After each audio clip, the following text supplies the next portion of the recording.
proud members of the Dread Central Podcast Network. What's your favorite scary movie? Oh, come on, you know I don't watch that shit. Why not? Too scared? No, it's just what's the point? They're all the same. Some stupid killer stalking some big-breasted girl who can't act, who's always running up the stairs when she should be going out the front door. It's insulting.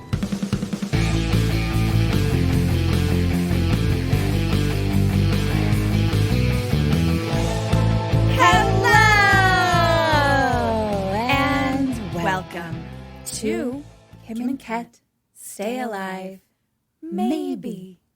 We're a horror movie comedy podcast. We are going to tell you the entirety of a movie, spoilers and all.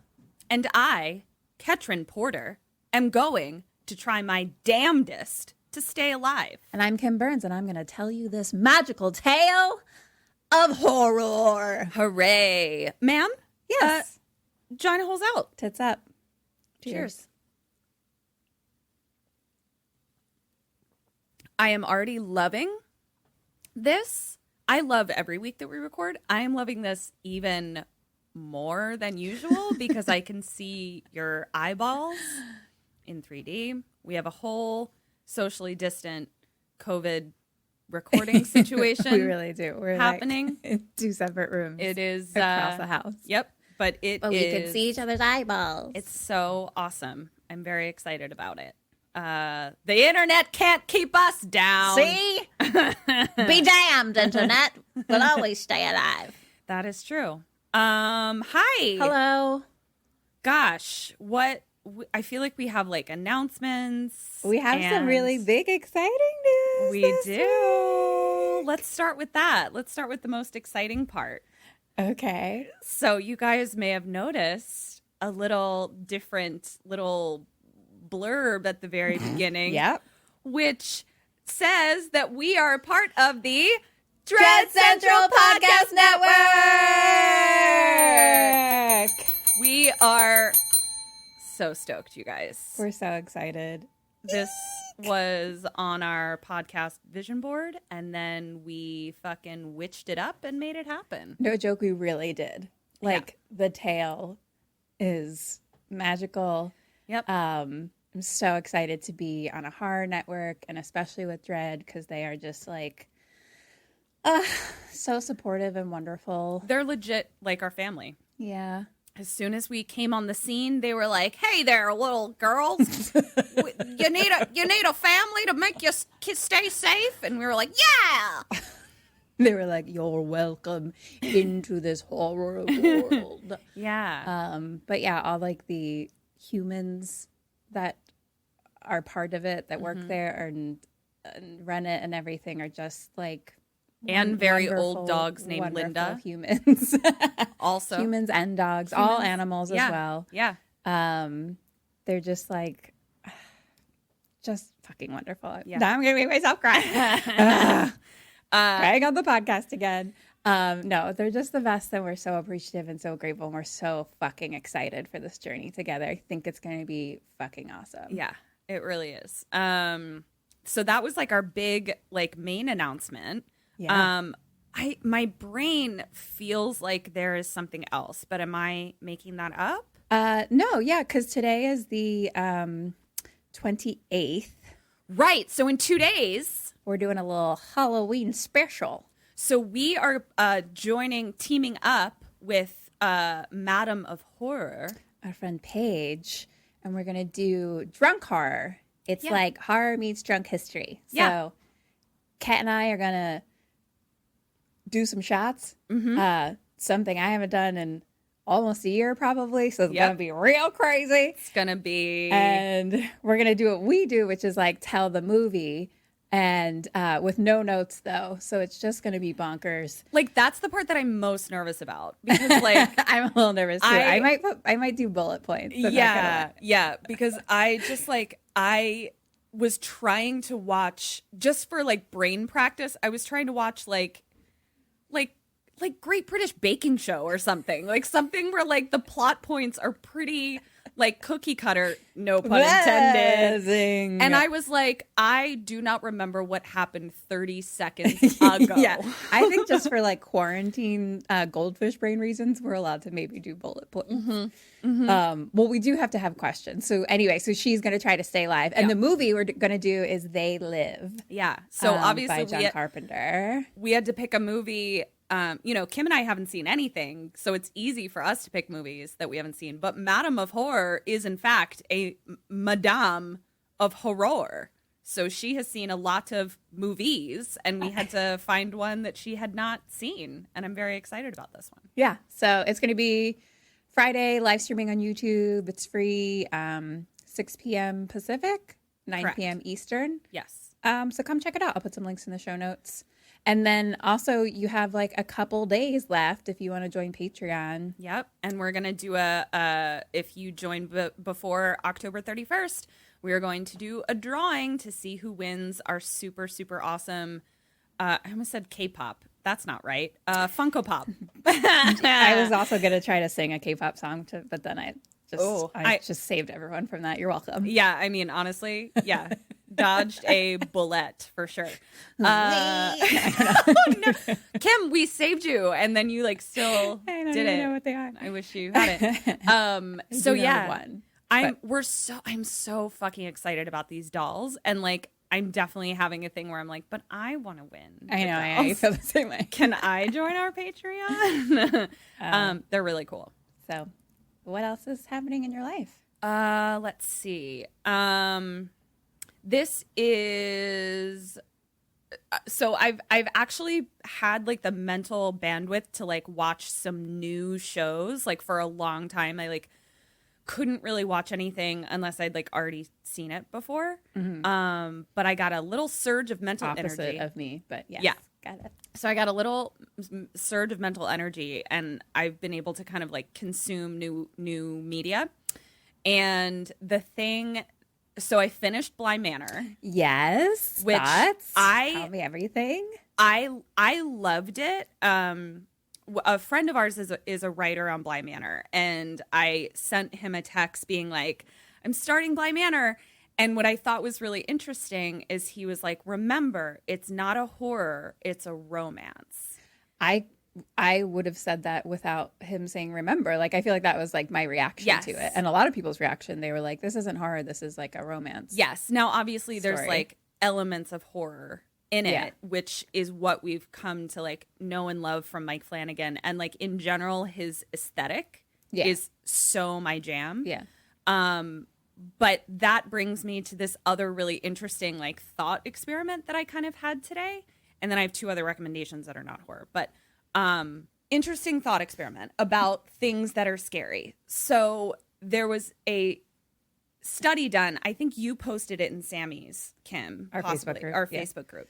That was the scariest movie. And I'm putting that in quotation marks because A, it's like really difficult to like quantify something that's purely objective. They did it in the article by like heart rate. Yeah. But what I thought was really interesting was like it was clearly like predominantly based on jump scares.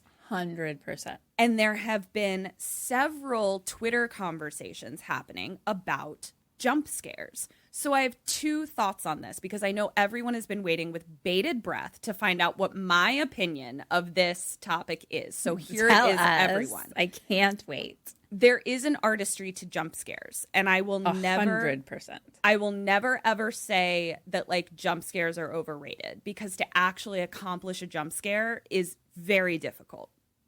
That being said, to me, that is only one type of scare.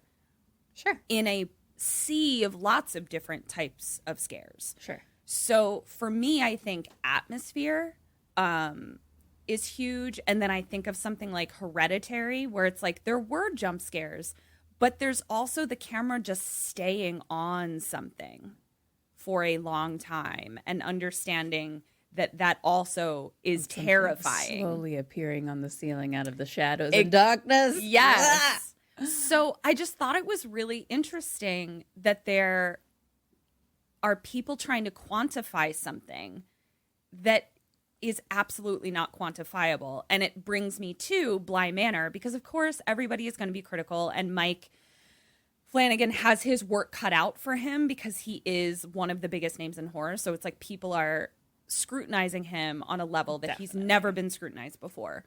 So I found it interesting that like our friend who's a writer on the show felt the need to sort of clarify what it was. Yeah, he like tempered your expectations. Exactly. Where I'm just like, I didn't require that. But it's interesting that clearly there are I don't people require that either, but that's because we like different types of horror, though. Like, we're very into, like, I've said it 1,000 times. I'm like, if I don't give a fuck about the characters, I don't care if they die. So, like, at the end of the day for me, also, like, for both of us, like, we like tons of shit. We like things that make us cry. We like things that give us feelings. Yes. And let's talk about how much we cried during Bly Manor. Yes. So, like, yeah, I think, like, it's up our alley. But if you are going in expecting it to be, like, straight scary and not crying for 5 episodes, like, sure, it's not what you're expecting, but I still love it. I still loved it personally. I totally loved it because I was like, I gave so many fucks, and Yes. to me, that's what makes like a good story. Yeah. And piece of media in general. Yeah. So this was not me telling people to like it if you didn't. This was just, I thought it was interesting that all of these conversations were kind of happening at the same time on many of my different timelines of just people like wanting to quantify fear of movies. And I was like, or we could just all watch them. I don't know. Like we could just watch things. Yeah. That was just like one random article. I don't think anyone's like really. Yeah. Well, no, Twitter is having a moment about this and there are fights happening. And I'm just like, yeah. And it was a lot. Oh. So that's why I was. Yeah. I think there's lots of different scares. I mean, half the scariness is like thinking that a jump scare is going to come. Totally. And then it never coming even, you know what I mean? Yeah. Like it could never come, but you like every time like something is behind you and then opens or whatever. Every time you wash your face and sit up, I have my own jump scare feelings every night. Just going to say that. I was like, or maybe the jump scare happens when you go to bed after having watched the movie and you have your own jump scare in your own bed. That's, that's a thing. So my last recommendation is real life documentary historical horror that everyone needs to watch. It is the Chicago 7 on Netflix. It is a piece of history that I did not know. It is terrifying and upsetting, but also exceptionally performed. I have a few issues with the sort of Hollywood-esque, Sorkin-esque kind of portrayal of some of the characters, but also that's Hollywood, so whatever. So I am going to tell you to watch that and then listen to one of my favorite podcasts, The Dollop, where they do a 2-part deep dive into Abby Hoffman, who is one of the main Chicago 7. So those are my recommendations. It's incredible, and I would like to talk about it. Thank you. You're welcome. So much. You're welcome. Real life is a horror show. You haven't watched it yet. Yeah, it's great. Those are my that's my recommendation corner.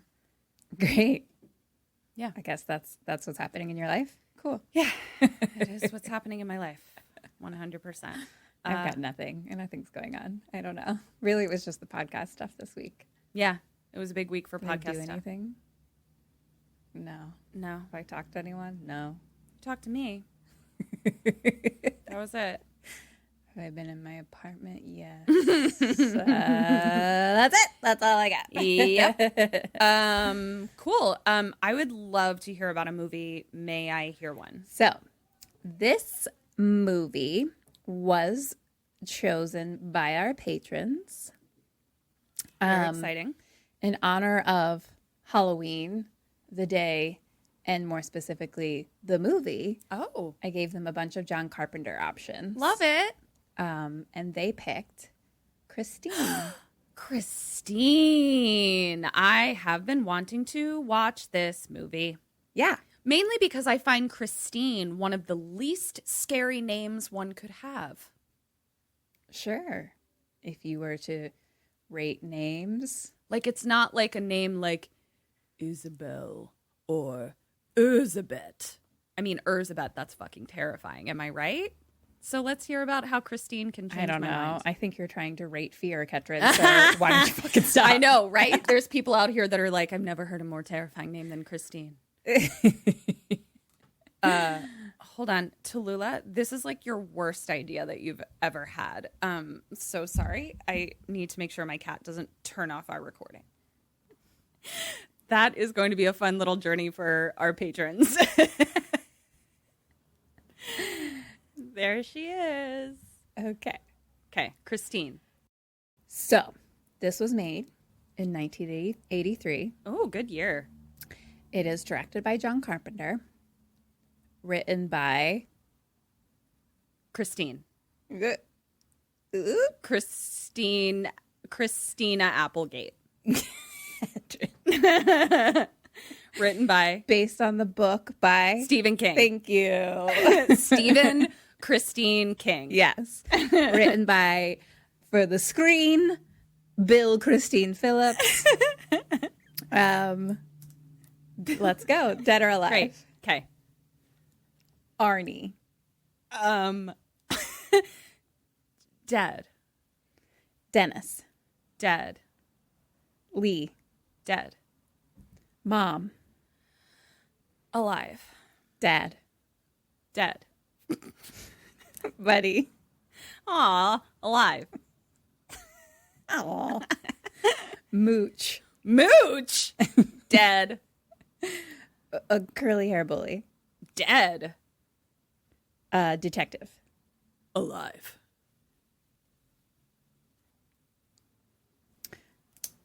Okay. I'm just thinking about how you stared at me for so long, waiting for me to take control of my animals. It made me laugh. It was a very long time. All right, someone let's hear who calls their animals their children, you think you'd have a little more control over them. Oh, I spoil my children rotten and they run my life. So I said they were my children, not that I was like an effective parent. Well, that's very clear. So, it's a black screen, and we hear a car start. Vroom, vroom, vroom, vroom, vroom, vroom, vroom, vroom, vroom, vroom, vroom. Christine on the title card. Add that to your Foley resume. It's just revving the whole time. It's just vroom, vroom, vroom, vroom, vroom, vroom, vroom, vroom, vroom, vroom. It's like one of those like power cars. You can just tell from the sound of it. You know, it's just sitting there like idling. Love it. And we have some credits as that's happening. Then it just goes to black. Banana, bad, banana, bad to the bone. So that starts playing. Love it. We're in a factory. And it's like a car assembly line. So Okay. it's just a bunch of cars in a row, and they're just moving down the line. The assembly And line was invented by Henry Ford, just so everyone knows. in Detroit, Yes. which is where we are in 1957. Cool. It says it on the screen. Neat. I have no idea if Henry Ford was in Detroit, but that's where we are. Okay. Detroit, 1957. So all the cars are like 50s cars, like kind of like think of like when they go back in time to Back in the Future. Muscle Or cars? Back to the Future. Are those muscle cars? No. 50s. 50s. Okay. I got it. Like they're kind of like those two-toned sort of ones. Okay. Yeah. So it's like all like white cars though, Oh, okay. like in a row, and then one red one. Interesting. So it's kind of like red with like some whiteness and stuff. Okay. It's a Plymouth Fury, Sure. which I used to do a monologue that had that in it, and that's the only part I remember. When? What fucking monologue? I couldn't tell you anything about it except I say something about a Plymouth Fury. Interesting. Okay. So we focus on the red one. But everyone's just like working around, blah, blah, blah. They all like look at the cars that they pass by. They all have their jobs, da, da, da, da. One guy stands in front of the red car and he like waves down the end to like stop the line from moving. So then he lifts the hood of the car and he kind of does that thing where like, so the hood's up but he like leans down to look underneath it. Sure. but his hand's like still like on the car, sort of, you know. So he's like looking underneath, and then the hood slams down on his hand. No! Ow! Ow! He screams. That's when the music stops. So Yeah. we've been bad the whole time. Yeah. Hand modeling career kaput. Yeah. Did you just fall off a cliff? The guy now has his hand all wrapped up and he's like walking away. And another guy, cigar guy, comes up and he's like looking at the red car and he gets in and sits in the front seat and he's just like checking it out. He clearly really likes it. He turns on the radio and it's like 50s music playing and he's just like smoking a cigar, like ashes fall on the seat. Like I was like, what the fuck, dude? The fuck? People were so chill about ash up until like 10 years ago. Yeah, so true. Like, and smoking in general. I just don't understand You're it. just like, blow it in my face. I know. It's so fucking weird. So, smoke into my baby's mouth. Yeah. Thank you. Smoke into my baby. So, then the factory clock hits 5 p.m. Drinking time. It's 5 o'clock somewhere. Time to go home. So, everyone like starts leaving. And there's like one head guy clearly with like a clipboard. That means he's in charge. And he starts like looking down like the line of cars and he hears like music a little bit. And so he's kind of walking down the row and he sees the red car has its headlights on. And we can see through the windshield and like no one's in there. But as we get closer, like clearly there's like music coming from the car, like the same 50s music. But he goes and then opens the door and cigar guy falls out. No. Dead. Because he got ash on the seat. Yeah. Yeah. Rude. Yeah, that's what happened. And the guy kind of like starts like honking the horn like for help. Cut to a neighborhood street. Rock music's playing. It says Rockbridge, California, September 12th, 1978. Okay. So 22 years later or something. 21. 21. Yeah. And Did you see how fast I did that math? yeah, I didn't remember the time that we were before, so good job. Thank you. I just knew it was 50s. And so this is more like modern times for like when the movie is For made. when the movie was made. Yeah. Pretty much. Okay. So then this other fucking hot little car. So this is more of like the car I think you were probably thinking of originally. A muscle car. Like a muscle car. It's like a fucking hot little blue Dodge Charger. Yeah. Fucking just, and then like this fucking cute boy is driving it. Like My. He pulls into a driveway. Were you turned on by dudes who had cool cars at any point in your life? At any point? Yeah. When I was, yeah. Really? Yeah. Interesting. Not like this exact car. Well, I guess it would be like this car for the modern time. Right. That's fascinating. There was like a kid in high school I dated a little bit that had a Firebird. I mean, I had a Camaro. Like that's kind of why I it was my asking. first car. So like, yeah, my family is just like into cars and shit. So like, I don't know. I just see them that way. But yeah, sure.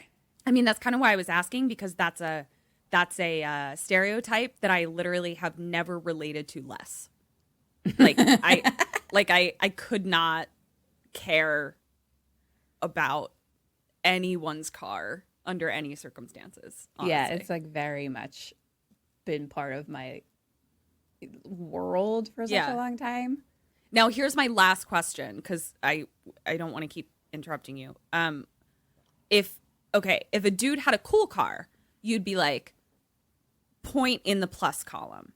But if he had a bad car, was that just a non-issue or was it a point in the minus column? Do you see what I'm saying? Yeah.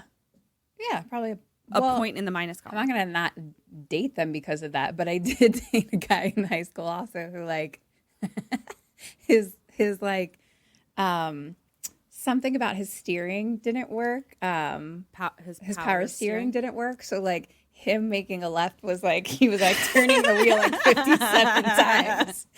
Like, here we go, making a turn. Like it was just ridiculous. But I didn't like hate him. You know what I mean? Yeah. Like, Okay. This is interesting. I'm fascinated. Also loved the guy with the Firebird. Sure. So my criteria was, do you talk to me. Fair. So I didn't really even like get to the car, you know? Yeah, but I've never dated anyone that was like super into cars, though, that I can think of. Yeah. Off the top of my head. That was like, you know, had them in their garage and was fixing them up. I was like doing a thing. Well, Tony. Oh, right. Yeah, no, he has his own car TV show. Yeah, he was fuck, I don't he know. was pretty into cars. Currently on TV.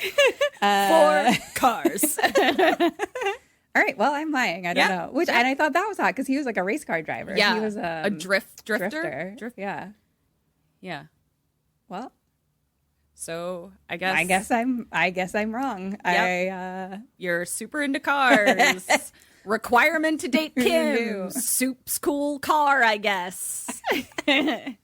Learn something new about yourself every day. Yeah.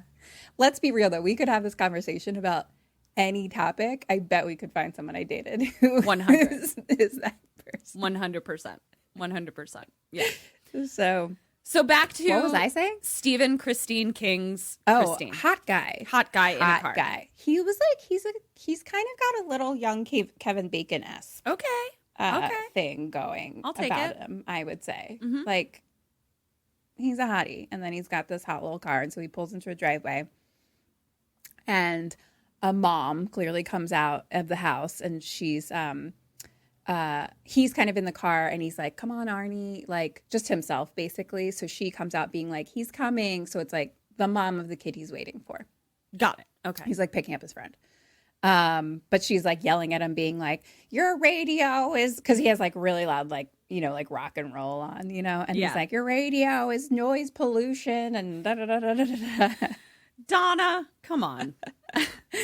So now his friend Arnie comes out, this kid, and he's got like, he's clearly like a nerdy kid. He has like Buddy Holly glasses kind of thing. And he comes out like carrying like a bag of trash, and the bag ends up spilling all over the fucking driveway. And the mom's like, I'll just get it, you know. And so then he like runs through a puddle towards the car, and she's like, wait, your lunch. And he has to go back through the puddle. Oh, and little idiot. So he takes his lunch, and she's like, be careful, there's yogurt in there or something, you know. And then he goes, gets in the car.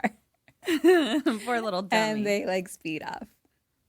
So they're clearly like best friends, and it's really cute because like it's kind of like nerdy Arnie, and then like Dennis has turned into like a hottie, you know? So us.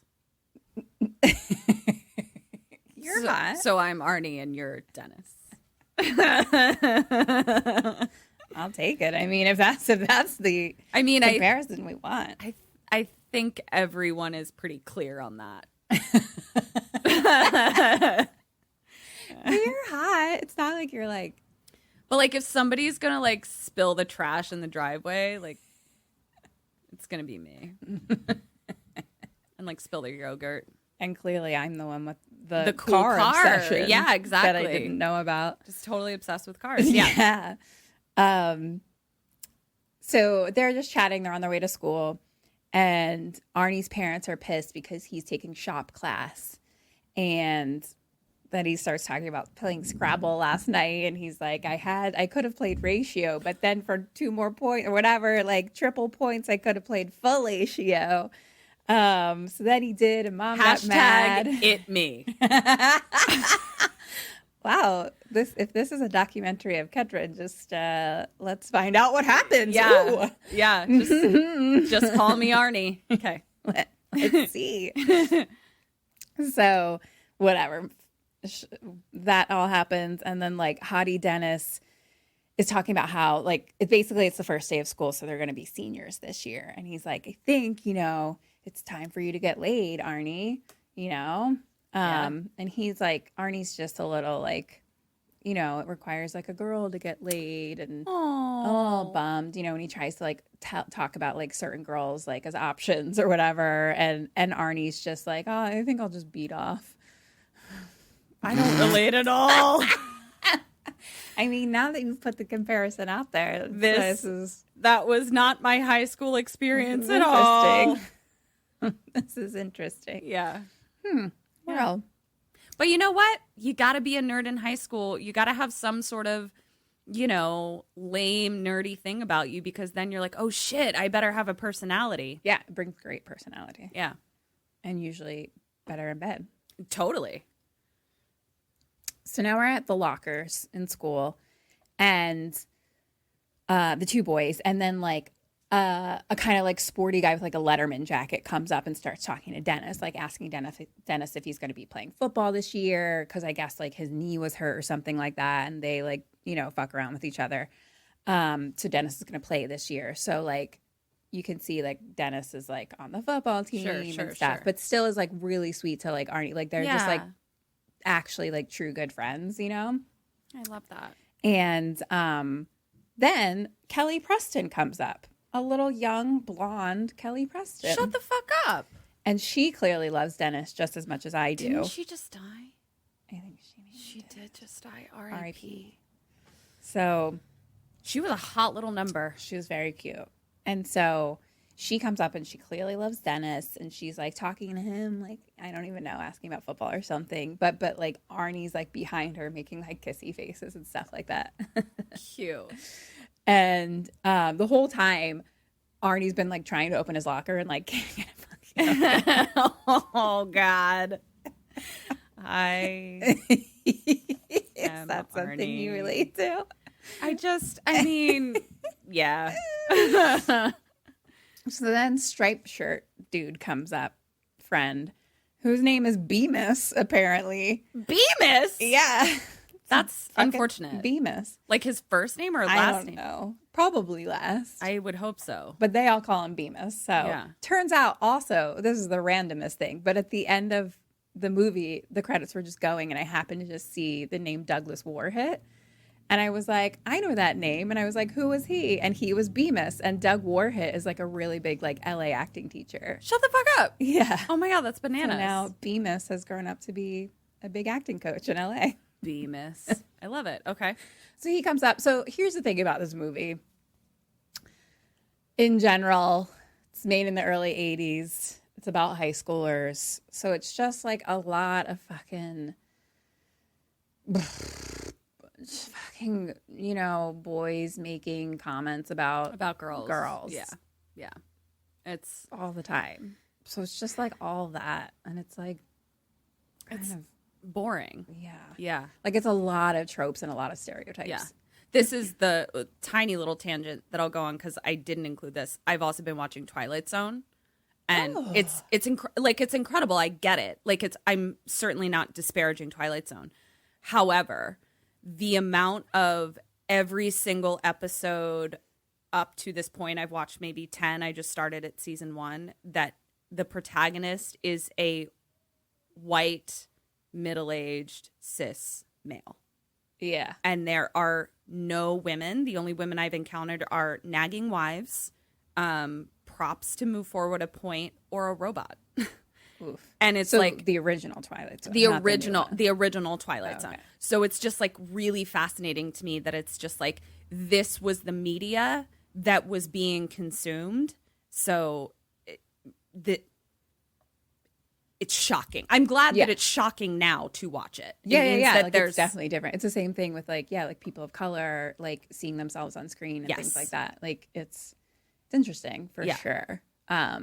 But it is very much just like quote unquote stereotypes, and like it's just kind of like been there. Dumb, like do something interesting, do something different. Yeah. So anyway, blah blah blah. He comes up talking shit, whatever. Like he's clearly like the jokey kid, whatever.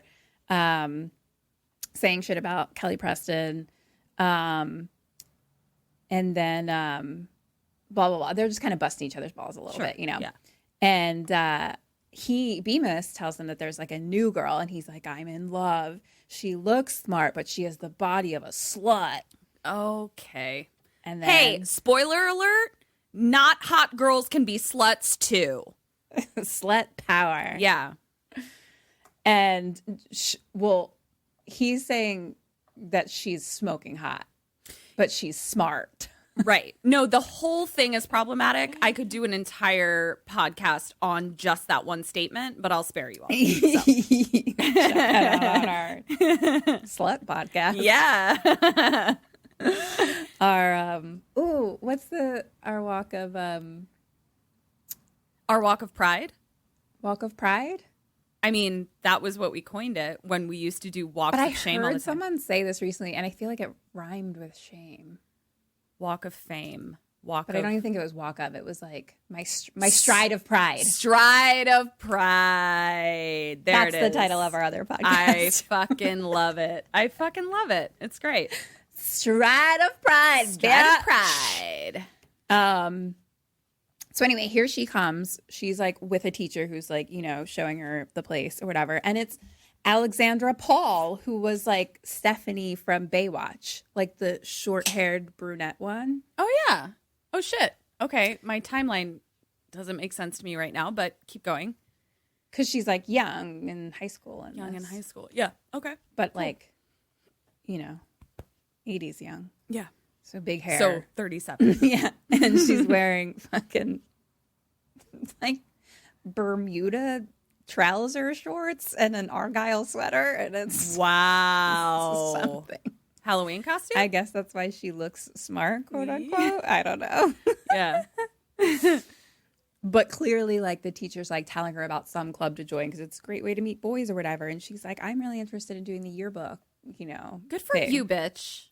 And as they walk by, Bemis starts talking about like something political in the world and stuff like that, like to try to sound smart. So she like smiles at him and he's like, she smiled at me. He like loves her and he leaves. Aw. But everyone is like, she's like the hottest fucking girl. Sure. So now Arnie asks Dennis for locker help to open it up. Arnie's still working on his damn locker? Oh my God. Get it together, me. So Dennis opens it and he's like, see you at lunch, bye. And then like he opens it like immediately. So then Arnie's like looking at it being like, what the fuck? And it ends up shutting and then he can't open it. Oh, buddy. Katrin. I know. God. Arnie. My new name. So now it's lunchtime and it's like, everyone's like sitting outside kind of eating lunch, that kind of school. And Dennis is there, but there's no Arnie. And he like asks somebody else and they said, oh, Arnie's still in shop class because Buddy Repperton has his lunch. Stole his lunch? Mm-hmm. Okay. So Dennis goes to rescue. Okay. So we got to shop class and Arnie's like totally being bullied in like a circle of dudes. No. And the head guy is Buddy. And he kind of looks like Knight Rider a little bit. Oh. Did you watch Knight Rider? No. I don't know. He just has that hair and way about him. He's got a vibe about him. Okay. I don't know. Yeah, the reference isn't going to play for me, but I believe you. Who else does he look like? I don't know. Just whatever. He's an 80s bully tough guy. That I can see. Looks older than everyone else. Yeah. So he's like holding the lunch up and like pulls out a switchblade and ends up like God. cutting through the yogurt so it spills everywhere. Rude. And Arnie's like clearly scared. Dennis is like, come on guys, and he like tells someone else to like go get the shop teacher. And Dennis, God, I love him. He's like telling him to put the knife down because he's like, Buddy's trying to like fight Arnie and Arnie's like, put the knife down and I will. And Dennis is like, put the knife down. Like you have one and he doesn't. Makes you a chicken shit in my book. Yeah, you can't bring a knife to a yogurt fight. Yeah. And I was like, you can see yourself fucking after that one. Like, I don't know. I was just trying to be nice and move on, but like, get the fuck out of here. No, it's true. I'm right by the door. See yourself the fuck later. Out. Yeah, goodbye. So classic Arnie. No. So, but now Buddy starts like egging on Dennis. And like one of the guys, like the other guys are all like surrounding. And so like they kind of push Dennis forward and then like trip him and like push him on the ground. And then like someone else pushes Arnie and then he like slips in the yogurt and falls on the ground and his like glasses fall off. God. Everyone's laughing and like Arnie can't see. And so Buddy then steps on his glasses and breaks them. Fuck this guy. And he's just like looking down on him like a fucking dick. And then all of a sudden, Dennis knocks the knife out of his hand and then punches Buddy in the face. Love it. And I was like, yes. Love it. I'm in love with you. So one of the other guys, this is Mooch. He What if that was your fucking name? he looks exactly what you think he Just does. be like, can I start over at life? I doubt My it's nickname his- is Mooch. I was like, I'm pretty sure it's a nickname. But I don't think that was his given name. But it's just like, can I take a mulligan? Like, can I just do something else? Get in a time machine and do something else, and my nickname's not fucking Mooch. Well, maybe if he didn't do what he's about to fucking do, people wouldn't call him fucking Mooch. All right, let's hear it. So then he like fucking grabs Dennis and then just like grabs his balls, like really like squeezes him and then Sir! throws him on the ground. Throws his balls on the ground? Yeah, just rips him right off and like That's goodbye. fucking rude. No, just over his jeans. Sure. Throws him on the ground. Then the teacher comes and like everyone runs out except for like the main boys that are involved. So it's like Arnie and Dennis, Buddy, Mooch, and then curly haired fucking bully. Yeah. Maybe someone else. I don't know. Whatever. These are the only ones that matter. Sure. And so Buddy's trying to be like, they started it. Like, and he's like put his like knife away and stuff like that and everything. And like Arnie's like, that's not true. And Buddy's like, shut up, cunt face. Oh my, sir. And with that, the teacher is like fucking grabs Buddy. Like clearly like everyone knows who this fucking dude is. And the teacher is not fucking having it. Like he literally grabs his like fucking collar and is like fucking he's so pissed. That. And then Dennis tells the teacher that he has a knife. And Buddy's like, they're lying. Blah. I love it. And he tries to tell him to empty his pockets and stuff. And then Buddy gets like the same thing he does to everyone. He does it to the teacher, like gets up in his face and is like, blah, blah, blah, blah, blah. And the teacher gives 0 fucks. Oh my God, I love Like he this. just stood there and stared at him and like didn't even flinch for a second. I love this. And then he like basically threatens the cops. And so then Buddy finally like throws down the knife onto the ground. And teacher sends Buddy to the office. But like on his way out, he does like one last little like rah, rah, rah, to like Arnie. And Arnie does kind of, flinch.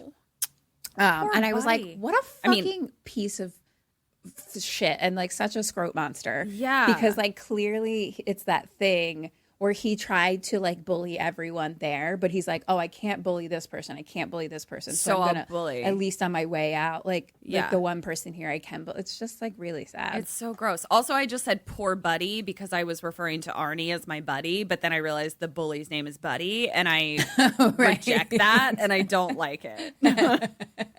It's too confusing. Buddy is not your buddy. No, in this Buddy is one. not my buddy.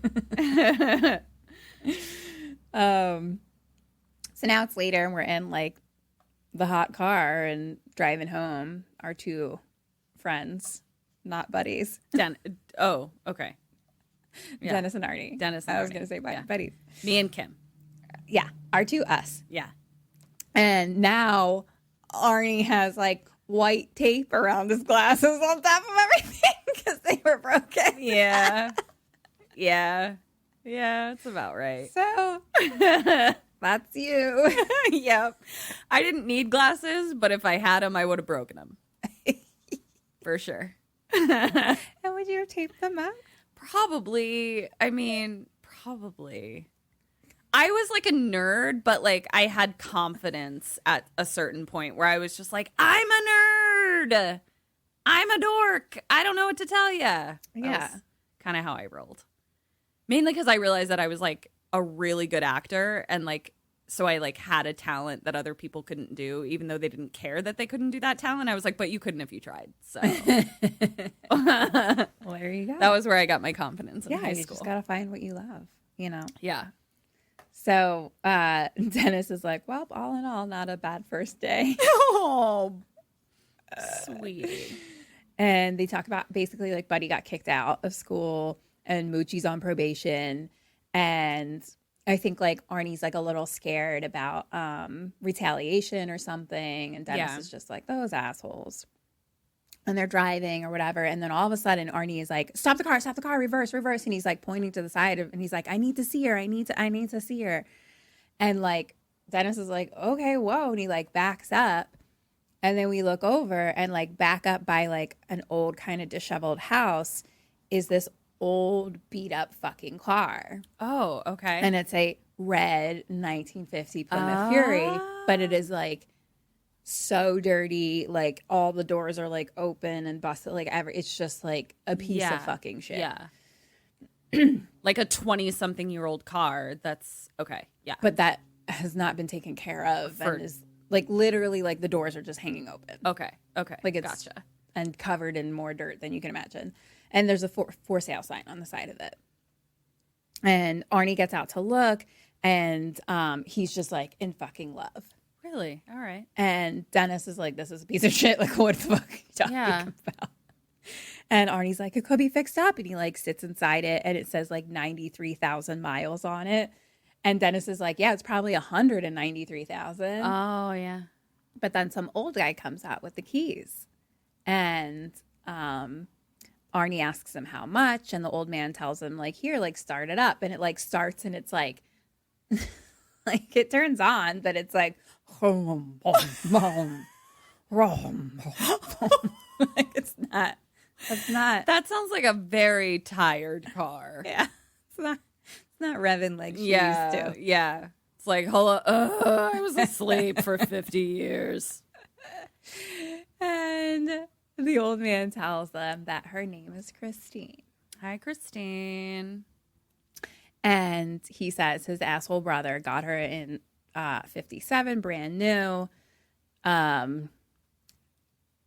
This is one of those things where it's like, oh, the smell of a new car, the finest smell in the world. Except maybe pussy. Okay. And la la la. So that's why I was just like, come on. And anyway, so he was like, he died 6 weeks ago. Okay. So the guy says, it's $300, but I'll give it to you for $250, which back then in today's time is $623,000, right? Yes, correct. Mm-hmm. So question number one, you're you. So I'm Arnie. Good for Arnie. Yep, good for Arnie.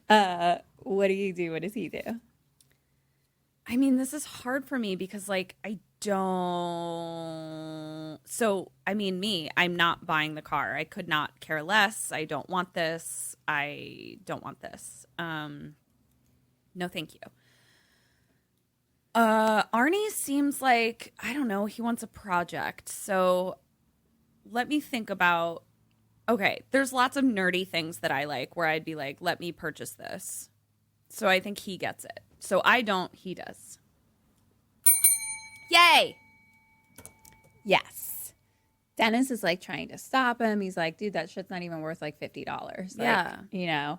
And Arnie the whole time is just like, like, how much do you want for like whatever it is? It's not enough. Like, you know, it's like a deal. God. And he's been saving and da da da da. So he's like trying to talk him out of it. He's like, this guy's so weird, blah, blah, blah, blah. Arnie loves it, whatever. He writes him a check. And writes him like, a check. He has a checkbook? Yeah. All right. Yeah, he does. He's been saving. I love it. Okay. For college, apparently, but sure. College was 12 cents a semester back then. Oh, right. Everyone can go. Yep. So he says it's like 20 years old. It's officially an antique. And so do you have literally any collector's item you would buy? Literally anything, Kim. I mean, I would buy like Burps Map things. Like horror-y things. Horror-y things. Yeah. But like old-timey antique-y things. Yeah, like I'm just like, I was literally just trying to think, because we always joke about like, you just don't like things to that nth degree. So I was like, what is literally Kim's equivalent of this? Nothing. I don't care. It's just, it's so interesting to me. Okay, keep going. Crystals? Crystals, yeah, maybe. Like there's things that you like that I would buy you, but there's nothing that would make you like reverse your car back to it. Is there anything that I would reverse my car? Yeah. What would you reverse your car back to? Oh my God, so many things. I mean, like, I searched for like someone who can do antique cast iron sconce repair for like 3 months, and like, But that was because they were meaningful to you from your grandmother. From my grandmother. Things from my grandmother are probably the most meaningful things to me that I own. Yeah. I mean, I'm super into like witchy shit, and like antique stores are super cool to me. Like I would be, I like them. Yeah. I'm more mid-century modern. Yeah. Thank you. All right, Dennis, keep going. So I just don't give a fuck about, it's less about like things and items. Like I'm like, I'd rather have experiences. Like I'd rather travel. No, like, and, that's what I love about you. Experience new things. Yeah, because it also means that like the fact that you collected me, I'm like, she doesn't collect shit, but like she's like into me, and like she doesn't like anything. So like I love it. Wow, we really are Dennis and Arnie. Yeah. Yeah. No, I do love you. Yeah. I will collect you every day. Yeah. I mean, I won't reverse my car for you, but like. Well, no, I mean, let's not get crazy. Okay. So anyway, he bought the car. He goes home. His parents are fucking pissed. And like the car's outside in the driveway and it's all like fucking disgusting looking. So it literally drives, like it moves. It moves. Okay. But like smokes and like chugs kind of God. along. Like it's a like it doesn't smoothly move. It's like lump. Like I literally hate this. Like I'm not even like neutral about it. Like I hate it. I hate this. Okay. Keep going. Just think of it as a cat. Or like a cauldron that I like. Just bought a new cauldron. So they're all pissed because he didn't consult them first and Sure. And then like, and Dennis is just kind of like standing there in the middle of it. And they're like yelling at Dennis for like letting him do it. And Dennis is like, I tried to stop. And Arnie's kind of pissed because he's like, I have to consult you for everything, like blah, blah, blah. And I'm like, it's his fucking money. If he earned the money, let him buy a piece of shit. yeah. And it sounds like he was very much like, I've taken like every college course. I've taken like chess club instead of band. Like I've done every fucking thing to like not embarrass you. Yeah. Like, da, da, da, da. So it's like clearly they like very much want him to be a specific type of person. So Poor me. and he's like, I just want this one fucking thing. Yeah. And like basically the mom is like, well, okay, but you're not keeping that at this house. Well, where the fuck am I supposed to keep it, Mom? I'll tell you where. All right, where? At Darnell's Auto Wreckage. Okay. So we pull up there and it's a do-it-yourself garage. DIY. I do like DIY. Oh, Katrin's starting. She's intrigued. Yeah, I'm intrigued. DIY, you say?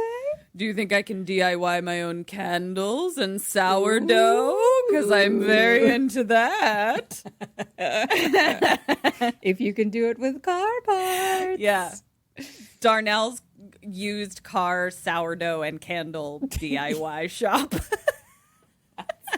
Where we are. How Yep. did you know? Yep, I'm into it. So he pulls up, and this is when we do see the car run for the first time. So it's just like literally smoke is like gushing out of it, and it's like a door for cars to fit through, like a garage door. Garage door. Yep. And on the outside it says like honk your horn to get in. And like Dennis is behind him in his hot car, and he has to like get out and ask Dennis to honk the horn because he's like, Christine's isn't working right now.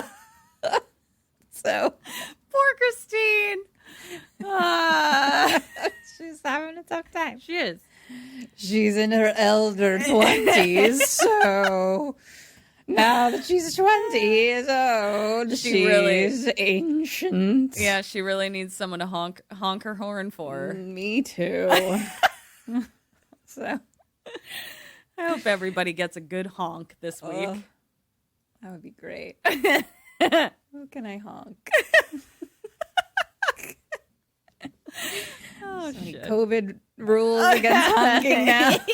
Like, gosh. Gavin Newsom Can't getting on let this- Facebook telling us we can't just honk anybody. Can't honk anybody's horn. Not anybody can get in your car and honk your horn. So, Oh, wow. gotta really make them take their driving test first. True.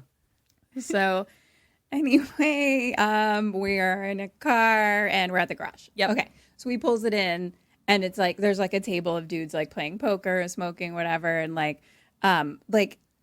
it literally just comes in and it's like the whole place like smokes up and it's like chugging along and it's like just so covered in filth. Yeah. And so the owner is like all like a crotchety dude who kind of like, I don't even remember if he does or not, but speaks with like a cigar in his mouth kind of thing. I mean, like, obviously. Like he's just that guy. Yeah. And he like tells him where to park it. And he's like, that fucking piece of shit. And so Arnie goes and parks it, and Dennis like stands with like the owner dude, Darnell. And he's like, I knew a guy who owned a car like that. Son of a bitch killed himself. And he was like, he was so fucking mean. Oh, okay. And then so now Arnie gets out to talk to the guy, and he's like, that's the last time you run that mechanical asshole without like a new exhaust hose. Mechanical asshole. Okay. And he's like just bitching, like, I don't, this place isn't for like little rich kids and da-da-da-da. This is for working men to like work on their car, blah, blah, blah, blah. We're trying to make our candles and our sourdough. Exactly. And we don't need you little rich kids. And your mechanical assholes. Mechanical assholes. I love that. And that's Darnell? Yeah. Okay. I'm into him. I like it. So, and he's just like so fucking crotchety, and basically he's like Arnie's on probation, but just is like bitching about them so much, and so Dennis is like giving him the finger behind his back. So now Dennis drives Arnie home, and they have like a little combo. So Dennis asks if Arnie's going to be okay, and Arnie's like, yeah, but you better find yourself another charity besides me and Christine. And Dennis is like, what is it like about that car? And Arnie says, I don't know. Now I'm going to cry if I'm thinking about it's you. He's like, it's just like the first time in my life that I found something uglier than me. Oh. And I know I can fix her up. And Dennis is like, excuse me for an hour. I need to go cry in my sourdough and rub candle wax on myself. Oh, man. But Dennis is like, you're not ugly, Arnie. And Arnie says, look, I know what I am. And Dennis says, queer maybe, but not ugly. So, offensive. Yeah. But like, it's like a ribbing. Sweet. Yeah, like it's a ribbing. I mean, offensive for these. It's more yes. 80s. Yeah. Yes. So it's kind of like, but he's very much being sweet. Then it's like a little like, huh. Yeah. And so Arnie smiles and is like, fuck you. I literally just read my journal from middle school where I like drew a self-portrait, and I drew all of the things that I hate about myself, like as a caricature. And then like underneath the illustration, I wrote like, why would I have a boyfriend? That's the saddest thing I've ever. Yeah. So Catters. I hear you, Arnie. I hear you, Arnie. I love you. You're beautiful. Thank you. I mean, I had some work to do in middle school. Sure. I mean, didn't we all? Yeah. So, Mom comes out though, like yelling for Arnie, and so he goes in, and it's like we already hear his parents like yelling at him and stuff like that. Now, it's October 9th. My birthday! It's my birthday! It's nighttime, and Arnie's like outside in the junkyard, just like digging through car parts and shit like that. And inside we see Darnell and some other, mechanic guy, and they're like talking because they're looking at the car basically.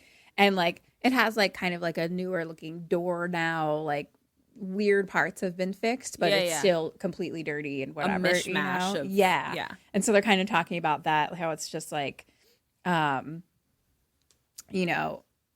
that he's working on it, but that it's like weird. I don't know. Yeah. Like there's parts fixed here and there. And Arnie comes in now and he's like working on the car. He has a real she's all that moment in this where he takes his glasses are off. And he's hot now? And all of a sudden he has like a dirty white t-shirt on, like getting down working on a car, and like some slicked back hair. And you were like, hey. And I was like, what? I guess that's all it took. Yeah. I didn't have glasses to take off. Maybe that was my problem in high school. Oh my gosh. I didn't have the transition. Oh, The she's all that transition. that's what you've needed. It is. Who knew? So,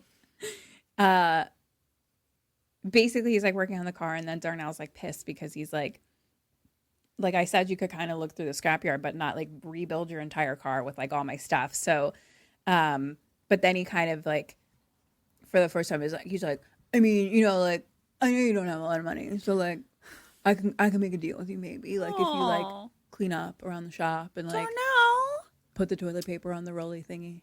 Oh my and God. shit like that. I love you, Darnell. Then you can use all the junk you want. So he kind of like gives him a little bit of a job. Yeah. And and Arnie's response is, I'll have to think about it. And I was like, Arnie, take the job, bro. sir. Yeah. What are you doing, Arnie? What else do you have to do? So Darnell's like, oh, well, don't think too long then. And he leaves. So then Arnie gets in the car and he turns on the radio, and it's like a 1950s like love song playing. And he just sits and like kind of like looks at it and like touches it and then like hugs the steering wheel. Oh my heavens, that's so cute. Well, little baby. He just loves her. A little baby. So now we're back at school and we're in the library, and it's Dennis and Letterman jacket guy and Bemis. Okay. So they're all sitting at one table and like talking about, they're like, oh, I bet you $1 she says no to everybody going on a date, blah, blah, blah. So they're kind of talking about Lee, the new girl who's like at a table like across the room from them. Mm-hmm. But at the table in front of Lee is Kelly Preston. And so she's like all googly eyed, like looking at them as they like kind of look in her direction, right, you know? Right. And then Lee's like doing work and like chewing on like the end of her pencil and stuff like that. And so the boys all lose their fucking mind and make boner jokes and shit. Sure. And then they start like egging on Dennis, like, you know, basically like betting like that she won't go out with him. Okay. And so he gets up and he like walks over like towards her, and like Kelly Preston's like looking up at him, and he walks right by Kelly Preston. And then he keeps walking, and then towards Lee's table, and then he keeps walking. And then he just goes and like grabs like a library book. That's adorable. And then he turns around and he goes and like sits down at Lee's table. And he's like, what are you reading? And she says history. And he's like, pretty boring, huh? And she's like, yeah. And he's like, do you like music? And she's like, no. Yeah. And I'm like, yeah. And then he's like, do you like dancing? And she's like, yeah. And I'm like, yeah. And he's like, do you think like you might want to go dancing with me? Like maybe on Friday, like after the football game, maybe?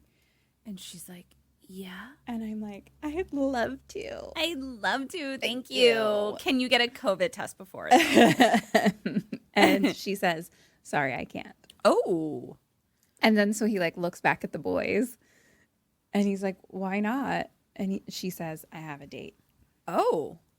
Okay. And then the teacher tells him to go back to his seat. So. And the teacher's like, it's with me. And then we have a whole other. No. Okay. I was going on a different story. The whole other story was happening. Yeah. That's not what's happening here. So now it's nighttime. Dennis pulls up to Arnie's house, and like the parents are like yelling outside again, and like Arnie's like leaving the house, and Dennis like is like, hey Arnie. And Arnie's like, oh shit, and he rolls his eyes. And Dennis is like, hey, so from this point forward, no more glasses on Arnie. And Dennis is like, oh, hey, no glasses, looking good. Okay. And Arnie tells him that he can't make it, but he like meant to call him. Like clearly they had plans, and he like forgot to tell him that he's like can't do it. Oh, okay, Arnie. And then the mom comes out like, I don't know, and it's just still like just bitching at Arnie, and like basically Arnie has Darnell's car parked out front, so he's gonna be taking that. And whatever. And then the mom's like, wait, so now did you bail on your friend too? Like now she's just yelling at him for that and da-da-da-da. And Arnie leaves and he's like, get off my back. And then so now it's mom and Dennis. And, she's like, what's going on? Like, and Dennis is like, I hardly see him anymore. And she's like, ever since he got that car. And she says when they registered it, so the parents had to register it. That's like a conversation they have because he's under 18. Yeah. So they had to register it, and they found out that the last owner died in it. Inside of it. Of carbon monoxide poisoning. Oh, shit. So that's some intentional shit. Fuck. Okay. And basically Arnie doesn't know. And oh, they didn't tell him. No. Okay. There's this dumb moment. Like I feel like Dennis was like, does Arnie know? And she's like, basically says no. And then she's like, Arnie doesn't know anything anymore. Oh, ma'am. Or doesn't know much of anything anymore. Very dramatic. Yes, very. Okay. Question number 3. You are Dennis. Is this 3? No. 2. Oh, 2. I think it's 2. Boop, boop, boop. Boop, boop. Question number 2. You're Dennis. You just found out that someone died in the car. Where do you go next in life? And where does he go? So he's at Arnie's house. Yeah, it doesn't need to be like immediately. It could be it's like the next day. I think I'm gonna go back to the guy that we bought it from and be like, yo, like, who did you buy it from? Like, what's the deal? Do you know the history of this was car? His brother's car. And his brother's car. Right. So, but I'm just like, what do you know about, like, who did your brother buy it from? Like, I kind of want to just like trace it back. He bought it brand new in 1957. So then it was his brother that, yeah, like I want to hear about who killed himself in the car. Okay. Yeah. Yeah. I'm just letting you know the facts because we do already know all those things. Yeah. Because remember, it was brand new. It was smell. Yeah. Pussy. Oh, right. It's the car smells like pussy. That's right. Okay. I mean, I want to do that anyway. Like, I think that's fascinating. So I think we're both going to do that. I'm going to be like, what's the deal? Why? Like, what's the deal with your brother killing himself in the fucking car? Yes. Yay. Dennis goes to old man's house and like confronts him. And he's like, yo, I know your brother killed himself in Christine. Yeah. That it was suicide. And the old man tells him that Arnie had the same look in his eye that his brother had. His brother, that was like the only thing he loved was that car. Nothing came between them. Ugh. Or watch out. And he tells him that his brother's 5-year-old daughter choked to death in it and still wouldn't get rid of it. What? It wasn't until his wife killed himself the same way he did in Christine that this old man like made him get rid of it. But then the car came back 3 weeks later. Came back? Yeah. On its own. That's exactly what Dennis says. He just says came back. And then we just like, it's just the old man's face. And then we cut out. So. Well, now I'm concerned. Question number 3.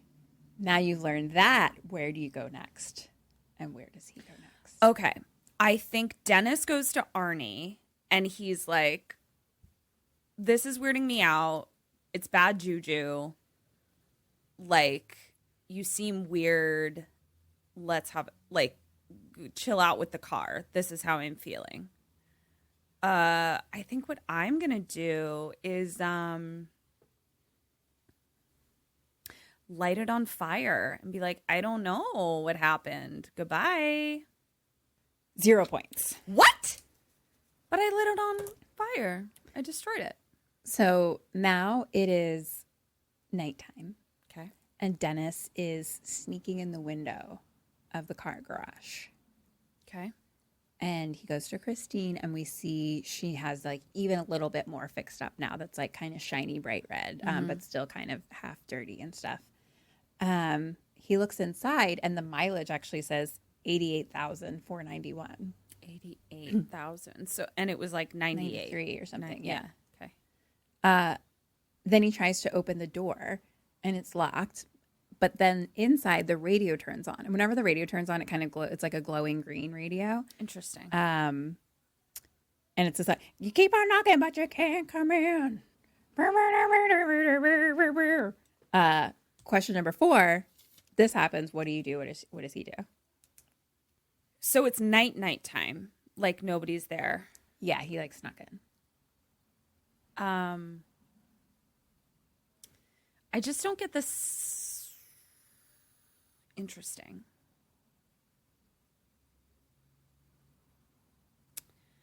I am still, I don't like this car. I don't like what it's doing to Kim. I mean, myself. I don't. And so. Yeah, now you're me. Yeah, I'm very confused. I am going to. This is more of like an immediate answer. Yeah, I'm going to go balls to the wall. I'm going to break the window and I'm going to light the car on fire. See ya. And then what does he do? But like, what is he feeling right now? Like, that's kind of what I'm trying to understand. I mean, I think he's a little freaked out. Like, the radio just turned on its own. Like, there's no. Okay, so I think he breaks the window and like tries to turn the radio off. 0 points. Really? He gets the fuck out of there. Oh. He just fucking runs right back outside the car garage window and is like, goodbye. No, that was the right move. Nice work. Nice work. And then we see the radio turn off after he leaves. Okay. Nice work. So now it's Friday afternoon. It's the football game. Hey. Go Ravens. I guess you didn't have football, right? But the boys' school did. Did you go watch it? Mm-hmm. Oh, okay. Yeah, because like we were on the same campus, so. Oh, so did you have like Friday night football game things? Mm-hmm. Yeah, I mean, I didn't go because I was at play practice. But you couldn't do both. I feel like it's more like we did it. Ours were like nighttime. I was at play practice, and also like no one would have cared that I was there. Gotcha. There's a lot in my journal about the popular kids I was trying to befriend in middle school, and it's bringing up a lot of stuff. This is high school.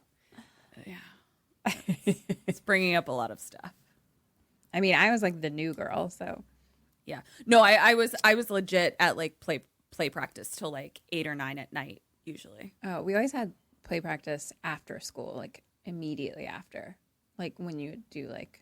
That's why I couldn't play it. Like I had to like choose between softball and drama at one point. Yeah, I would imagine that like our rehearsals weren't going that long, but I was always still like with it. Like I was still doing like drama things afterwards with the drama people, basically. Oh, yeah. So anyway, we're at the football game. Sure.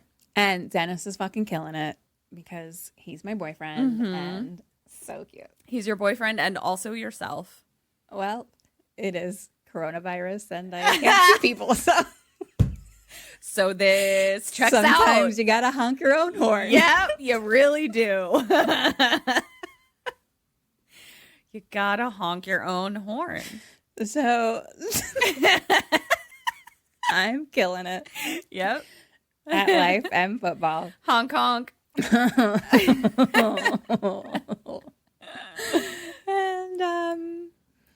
And oh my gosh, I lost myself. Where am I? Beep boop boop beep boop boop. Okay. They're in the huddle talking about the next play. Yeah. Dennis is gonna go deep. So they're like Sorry. I'm so sorry. The entire movie is just a sexual innuendo. Innuendo, it really is. All right. So Dennis is gonna go deep and honk your horn. Dennis. Please. Myself. And also myself. So anyway, so they're like lining up or whatever, and then we see motherfucking Christine, sparkly, shiny, bright red, like beautiful, mwah, Okay. pull into the parking lot. All right. And the parking lot is like at the end of the field, like right behind like the goal line pretty much. So like You can see it. Basically it's like in Dennis's eye line. Okay. The three bullies are like watching from the side and they see it and they're like, is that Cunningham's car? Because it's Arnie Cunningham. Sure. Good one, And guys. Mooch is like, I know where he keeps it. All right. And Arnie gets out of the car and now he's like fucking She's All That, the sequel. Oh, like now I love he's it. like dressed all in black, has like a popped collar, and like Okay, Queen. I love fucking it. feeling himself. Yeah. Gets out. The football players start the play, and Dennis now is like basically he's like running down the field, so he's like running towards At Arnie and Christine. Yeah. So he sees them. Arnie gets out, goes to the passenger side, and opens up the door for Lee. Shut up.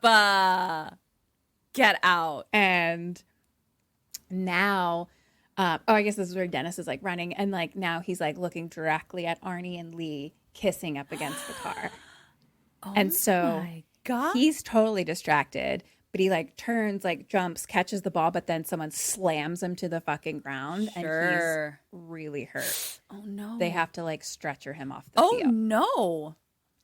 So yeah, and so everyone kind of runs towards him, towards the field and stuff, and like the camera just like slowly zooms in on like sparkly, shiny, like cherry red, Christy. Right. Okay. So now we're at the hospital room. It's November 5th. Arnie comes in and he brings Dennis like a book. So Dennis has like a big, huge leg cast, like a neck brace, like his ribs are wrapped up. Yeah. Arnie brings him the book of 5,000 dirty limericks. He's like, this should keep you busy for a while. And he says it's his third time there, but like Dennis has always been asleep. And he's like, the team hasn't won since like you stopped playing, Yeah. But Dennis tells him, the doctor said like I'm not playing football again, like ever. God. And he's like, if it was like a tiny bit off, I would have been paralyzed from the waist down. Can you fucking believe that like there's a sport out there that like people are playing where it's like a split second could paralyze you for life, and we're like, yay, go play. I know. And you and I are football fans, I know. but I have a lot of mixed feelings about it. It's tough. Yeah. I mean, there's a lot of things where driving, we could, be paralyzed. There's a lot of things in the world, but that is definitely the brain injuries of that are the ones that get to me. A pretty bummer. Yeah.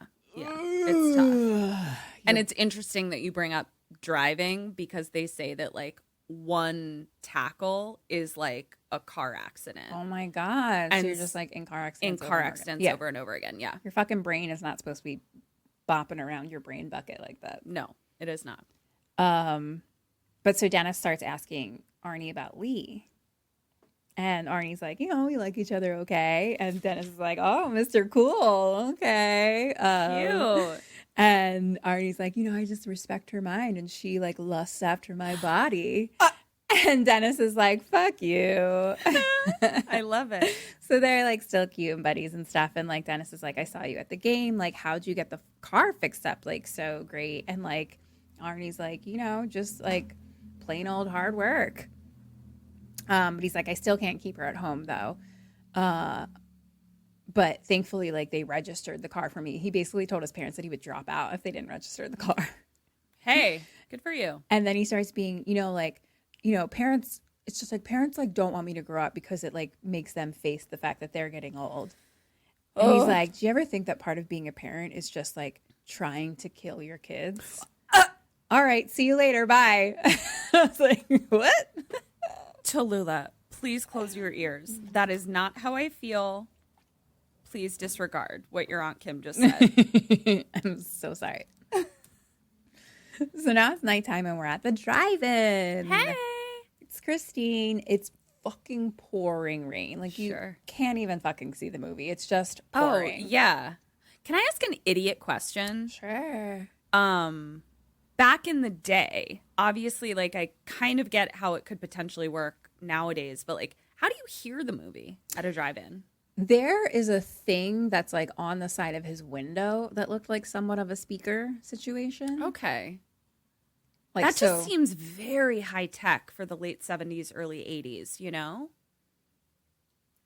I thought it was through like the radio, Okay, so that was but my I could question. be making that up. But like, you tune to a radio station and, like, that's what but it's that on. seems more high tech, I would think, than Well, no, because I guess there's, like, walkie-talkie channels. So maybe it's, like, a giant walkie-talkie situation.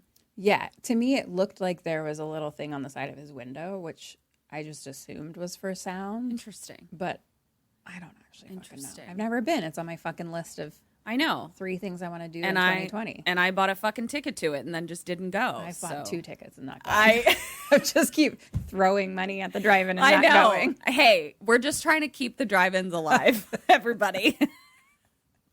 Kim and Ket are single-handedly keeping the drive-ins in business. I keep not going. One time I got sick, but also I keep I just feel bad honking my horn alone at the drive-in. I kind of want someone to go with me. I hear you. And then, they need to take their driving test first. Sure. It's a whole complicated, dumb thing. Sure. Yeah. So maybe I'll just do it one day. Yeah. We'll see. If anyone wants to take me on a date to a drive-in, I'm available. Yeah. So we are, okay, it's pouring rain. Inside Christine, Arnie and Lee are just like making out. Cute. There's some heavy petting going on. Right. All the things, and then she stops all of a sudden. She's like, I'm sorry, I can't. And then she just like gets out of the car and like runs through the rain to, like, Ma'am, why? Where are you going, Lee? and like the guy in the car next to them totally like sees this, and you like see him out his window being like, whoa, whoa. Like he's just like rubbernecking the whole situation. Yeah. And so Arnie goes to her. She's like under the awning at the snack shop or whatever. And he's like, what's wrong? And she's like, I can't like hear in that car. Oh. And he's like, why? And she's like, I hate that car. Oh. She's like, you care more about that car than you do me. And he's like, that's crazy. And he's like, come on, you're going to catch a cold. Like, let's go back. And again, this is such... Again, I kind of hated that it was like, oh, what she doesn't like about it is this, like, oh, you like the car more than me. Yeah. Man, I'm Yeah. mad about it. I don't know if that's her true feelings or whatever, but just the fact that is it, I'm just like, oh, God. The amount of like suspension of disfeminism that we did. Yes. Like, just we're Suspension of disfeminism for every fucking thing. movie made before Yeah. 2010. Because it really does affect your watching. I mean, I'm fucking watching The Twilight Zone, which I love, and I'm just like, look at all these fucking white men. Like, Yeah. Suspension of disfeminism only works for so long. Okay. So anyway, they go back into the car. Fucking neighbors watching them again because he's like, what are these kids doing running through the rain? Yeah. And now they're like talking, and Arnie's like, I thought girls only got jealous of other girls, not cars. Oh, God. And she's like, this car's a girl. And then she kind of like smacks the seat a little bit, and he tells her like, hey, stop, And he's like, gosh, like nobody likes my car these days. And so Lee just kind of like grabs, there's like a couple sandwiches like on the dashboard. So she just like grabs a sandwich, and then all of a sudden like there's like a crack on the windshield or something. And like, I think basically the wiper broke or something like that, or it just stopped moving or whatever. So it's like, and Arnie's like, oh, damn. And he like gets out to go look at it. Question number 5, you're Lee. What do you do? What does she do? She hates the car. Is the car on? Is Christine on? Yeah. I think. I don't know. The wipers are on. Sure. I don't know. What do you do at the drive-in? I don't know. Yeah, I'm like, what is there to do?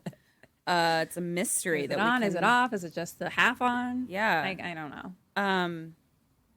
What is Christine's so he got out to be like, what's with my windshield? Yes, exactly. Interesting, because I don't know what her end game is here. So this is not it, and I have a feeling I'm gonna get like the worst score of my life. You were starting off with double dings. I know, and then it was like 0 dings, silence, It's just ding, silence. And I'm coming up on a silent, on a double silent ding for this one as well. Because like, what does she want? Like, what is she gonna do? Okay, you know what? What? I'm gonna break up with him. You love this car. Yeah, more like immediate answer. So you're okay. Go on. How are you going to do it? I'm immediately going to break up with him. I'm going to be like, you love your car more than me. I'm breaking up with you. Out in the rain? Yeah. And then I'm going to hop in the guy that's been watching us as a movie, and I'm going to be like, can I have a ride home? Because I just broke up with my boyfriend because he loves his car too much. What does she do? She's like, I don't know. Does she turn the car off? I don't know. It's a fucking car. Why are we it's a car. Why are we having this conversation? I'm angry. Goodbye. Point for you. Thank you. What does she fucking do? She does nothing. She just eats her sandwich. She just eats her sandwich. I do want a sandwich. An Ike sandwich. I think I'm going to get an Ike sandwich today. Oh my God. I would kill for I would Ike's. reverse it for an Ike sandwich. I That's haven't had true. one in so long. Oh God, they're so good, you guys. You guys. Let's order them for after we record. We're going to order an Ike sandwich. Text Eric. Yeah. Where's my phone? I want a vegan Reuben. Yeah. I don't have my phone. You have to text him. Text him right now. Yeah, I'm breaking up with him. Goodbye. Yeah, she just eats her sandwich. Okay. So she's just chilling. So he's outside and she's in the car by herself. And then the radio turns on, Sure. glowing green. And all of a sudden the car starts like glowing almost from the inside. Like it just gets really bright inside the car. I don't like that. And then Lee starts choking. No. And then it's like so bright. It's like glowing. And then Arnie is like, what the fuck? And he tries to open the door and he like can't open it. And he's like banging on the window. And Lee's inside like just like fucking like. No. And she's like trying to open her door, but it locks. And so she's like she like gets the door unlocked, but she's like fucking choking. All of a sudden her door opens and the neighbor guy grabs her, pulls her out, and like holds her from behind. And then Arnie gets all fucking scroty and is just like, get your goddamn hands off her. Arnie? And he's fucking giving her the Heimlich maneuver. Yeah. Like just like pulling, and then she like spits the food out and is just like Okay. All right. So Arnie, let somebody give your girlfriend the Heimlich maneuver, you fucking idiot. Saving her life. Jesus Christ. Toxic masculinity. Toxic masculinity prevents me from saving my girlfriend's life. So cut to now, Christine pulls into a driveway in the rain and he's basically dropping Lee off. So they walk up to the porch. He like follows her up and, you know, he's like, are you going to be all right? And she's like, yeah, I'm fine now. And he's like, you know, you scared the hell out of me. And she's like, well, then get rid of that car. Like, I'm not going in it again. And he's like, don't blame Christine. And she says, like, something happened. Like, the radio turned on and the bright light and all the things, you know. I'm sorry. I just choked on my own saliva. Christine? Oh, no. Christine! Oh, my gosh. Oh, no. Honk, what? What's happening? And then they're talking about how, like, Arnie didn't help. And he's like, well, the doors were locked. And then she's like, you didn't want the other guy to help. And he's like, I thought he was attacking you. Arnie, get it together, man. She's like, the radio only gets like old songs. And like when we're making out, it like turns off, it like shuts off, you know. She's like, it's like it's jealous. Yeah. And then she's like throws her stuff. She's like, the goddamn car. And then so she has to like bend down to pick up her stuff. And so he kind of like grabs her face and gets a little flirty and is like, I think you're just sexually frustrated. I hate this. I know. That's you. Yeah. What are you doing? What am I doing? So, when did you get so toxic? I'm the worst. She kind of like pushes him back, and then the porch light goes on from like the parentals, Sure, obviously. And so they both like get up, and so Arnie's like, "I'm sorry. Like, can I at least like call you tomorrow?" I don't know. That's exactly what Lee says. Yeah.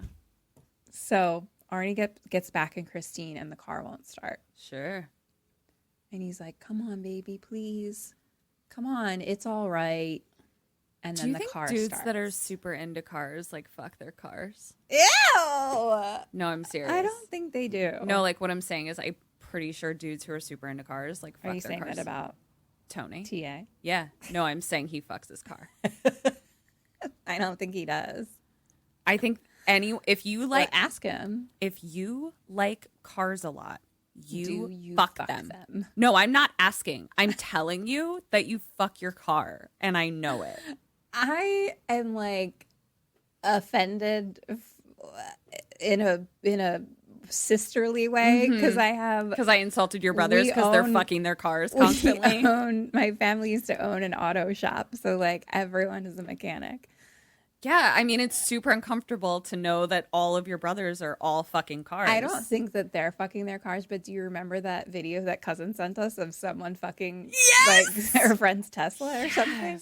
You guys, that actually happened. We actually saw a video from someone's like security camera of a stranger In like the middle of the night. fucking a car. We're not exaggerating. It's not like ha ha honk honk. No, he fucked the car. And he was like, but he like tried to do it a couple different ways. He was pretty pissed about it. He was. He was very angry. He was very about trying to fuck it. He was. Yeah. And yelling a lot.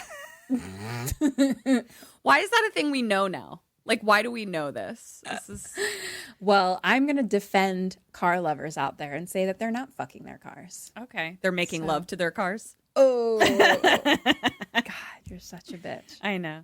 So Arnie though is fucking his car. Sure, No. sure, yeah. Not yet.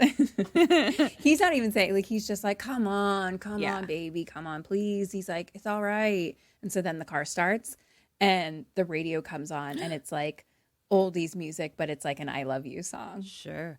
And I can't help fucking my car.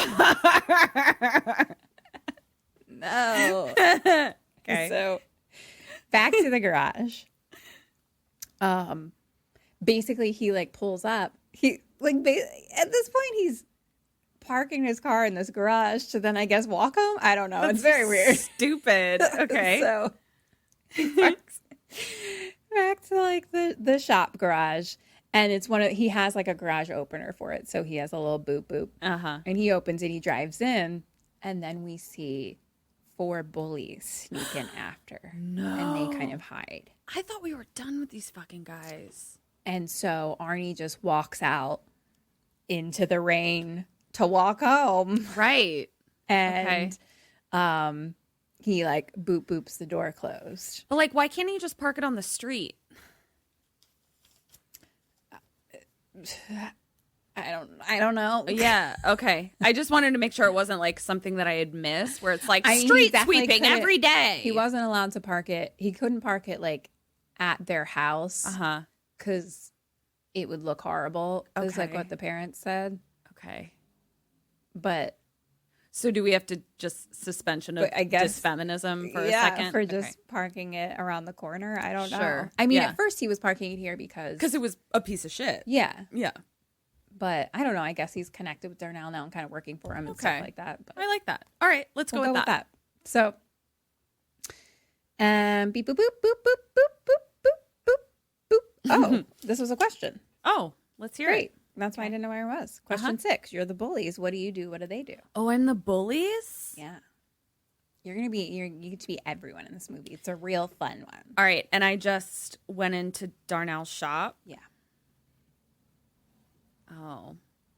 Okay. I think the bullies like key it or something. Like do a whatever you like do to be a dick to a car, you know, like key it, or I don't know, do you toilet paper it? I don't know. You do something dicky to the car. What do I do?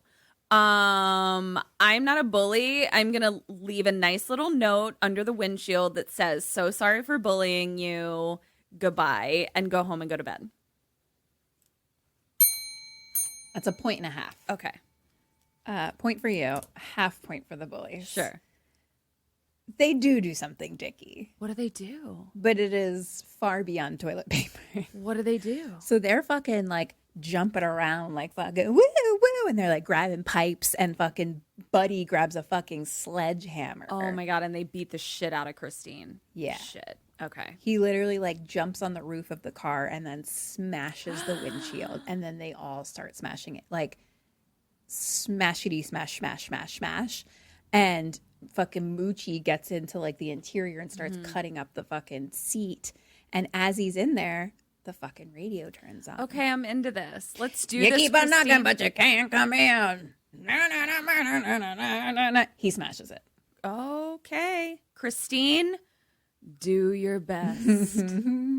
So now it's daytime. Outside the garage, Arnie and Lee are there. He just has to go in real quick and get his wallet out of Christine. Okay. She's got her infamous Bermuda shorts and Argyle sweater combo What on again. is happening with this outfit? I'm going to need a picture of this because Very I special. don't know what These you're were saying two to different me. ones. This is a different, same style, but not even the same size. I Different am colors. Upset by this. You should be. Yeah. It's offensive. This is offensive to my feminist. Yeah. That's concerning. All right. So she's So- got her Bermuda shorts and Argyle sweater on. And he's going to get his wallet. But he's like, do you want to just like at least come in with me? So they like walk in, and he kind of like holds her hand. So like clearly they've like made up a little bit. And as they're like walking in, he kind of talks about how like, you know, maybe we should both like apply to the same colleges next year. Oh, don't date your high school boyfriend. You should probably just go fuck around and figure out who you are. Sure. I wouldn't know. Yeah. I mean, obviously, me neither. So you see, but then he sees Christine, and it's like completely smashed. Like, maybe besides just not being dirty, I would say almost worse than like how it started. No. 'Cause He it's worked just so like- hard. Everything is broken. Everything is like just dented and just beat the fuck up. Like Oh my holes in it. God. I mean, that's genuinely heartbreaking. Yeah, and he like doesn't know what to do with himself. Like he's literally just like Oh my God. and Lee's like who could have done this, you know? And like Arnie's like not even hearing her anymore, and he's just like leaning over like the window trying to like hold one piece up to like where it should be kind of thing. Like just like, Poor literally. thing. And so she's like, Arnie, like, are you? And she like touches his shoulder, and he's like, don't touch me. And then he turns and he screams at her, and he's like, this is what you wanted. And he like pushes her, and she's like, you get away from me. Get away from her. Sir, Loses it. I will not be applying to the same college as you. Goodbye. Loses it. Wow. Okay. Cut to later, dinner with his parents, just him and the parents. And the mom is saying that she's sorry. And he's like, well, it's your fault. Like, you were so selfish that you wouldn't let me park her in the driveway. Yeah. And the mom is like trying to talk. And like, he's just like, one of them took a shit on the dashboard. Wow. That is gross and rude. Yeah. Beyond TV. So, the parents are like, oh, well, like, you know, we can help you out. Like, you know, getting a new car. Like, we'll like help you pay for one. Yeah, but it's not. Question number 7. What do you do? What does he do? He's like, no, I don't want a new car. I want Christine. And he's like, I'm going to go fix it up again. Like, you know, save her. I'm going to say, actually, you know what? I had a moment of, I was being a little irrational. So don't buy me a new car. Let's put that money towards my college education or a potential nest egg later for me to buy a house. Let's make a good investment, one that doesn't depreciate. What do you say? That's what we're going to do. I'll take the bus. Oh, I guess. Double ding. Sorry, I was just so disappointed by your answer that I marked it as no, but no, that'll keep you alive. I know. Yeah. But I was just like, boring. Sorry. I'm sorry that investing in my Take the future is car. boring to you. I'm sorry that investing in my future is boring to you. Take the car. Also, how many cars did I crash when I was actually Arnie's age? I need a minute. Nobody should have been getting me a car at that point. Yeah, you need a new car every 3 months. Every 3 months. So Arnie's like, that's what everybody wants. Fuck you. Like, I'm fixing Christine. Sure. And he walks away and he walks to the other room and Dad like follows him and Dad grabs him and he's like, and basically Dad tells him to go apologize to his mother. And Arnie is like, get your mitts off me, motherfucker. Me? Calm down. And Dad like pushes him like up against the wall. And then Arnie grabs him back and grabs him by the throat and like kind of holds him against the stairs. And then like laughs and like kind of lightly smacks his like cheek a little bit. Wow. And he's like, I'm hitting the sack. Wow. You are grounded, needless to say. So Arnie she's all thatting it into a different Direction. arena. Yeah. Wow. Wow. This is level 10. She's all that. Yeah. So cut to Christine in the garage, completely just beaten up and stuff. And Arnie just kind of like leans in the car and he's like, we'll make it better. They can't hurt us anymore. Not if we work together. Like, we'll show them. Oh. And he kind of, and then all of a sudden the engine starts like undenting itself in like one little part. Oh, no. Question number 8. What do you do? What does he do? Again, I'm going to invest in my future and I'm going to leave the garage and say, I'm selling this for parts, Darnell. Goodbye. Ghost not included. What does he do? So you said the engine starts undenting itself. Yeah. Does he see that? Yeah. So like the hood is up. Yeah, the hood doesn't exist anymore. I think the hood is just off. Okay. All right. So he sees this. And it starts undenting itself. He fucks it. I'm just kidding. I think he's like, yeah, like, let's work with this. Like, let's work together to get you fixed up. So he like spends all night fixing her up and whatever. And I'm going to say adieu to this car and apologize to Lee. So wait, what does he do? Spends all night fixing it up together, like he and Christine. Is this when I give you points? Is that where we are? I think I got a double ding. Did I ding you yet? I don't know. You're just guessing. So this was for. Oh, what does he do? Okay. What was the question? Like the engine fixed itself. Oh yeah. Part of and it. I said that they had like a whole like sexual night together where they fixed themselves. And what did you do? I left and invested in my future. And then you made that face. This is tough because I know I just gave you kind of a point for that before, but then I remembered something that I was like, oh, so. But I'll still just give it. Who fucking cares? Okay. It's 1.5 points. Great. Although I suspect something about your choice that may not be good for you, I can't be sure, so I'm just giving you a fucking point. Okay. 0.5 point for Arnie because he does spend some time with Christine fixing it up, but more so like this. Or I should say, he doesn't really spend any time fixing it up. He just walks and stands right in front of her and goes, okay, show me. And the headlights go on, the tires like inflate, and everything just starts to like undent and like boop, boop, boop, boop, boop, boop, boop, boop, boop, boop, boop, and go back to like sparkly, shiny cherry new. I mean, I could have used that for all of the cars I've crashed, but I'm still a bit unsettled. I mean, it sounds great. Yeah, I love it. That would be great. They're just shiny, sparkly new all the time. Yeah, it's great. It's great for parking in LA. Totally. So now it's nighttime and we're under like a street underpass. You got it. I'll never forget. Every time I have to write it down now, I just think about the time when we did Halloween 3.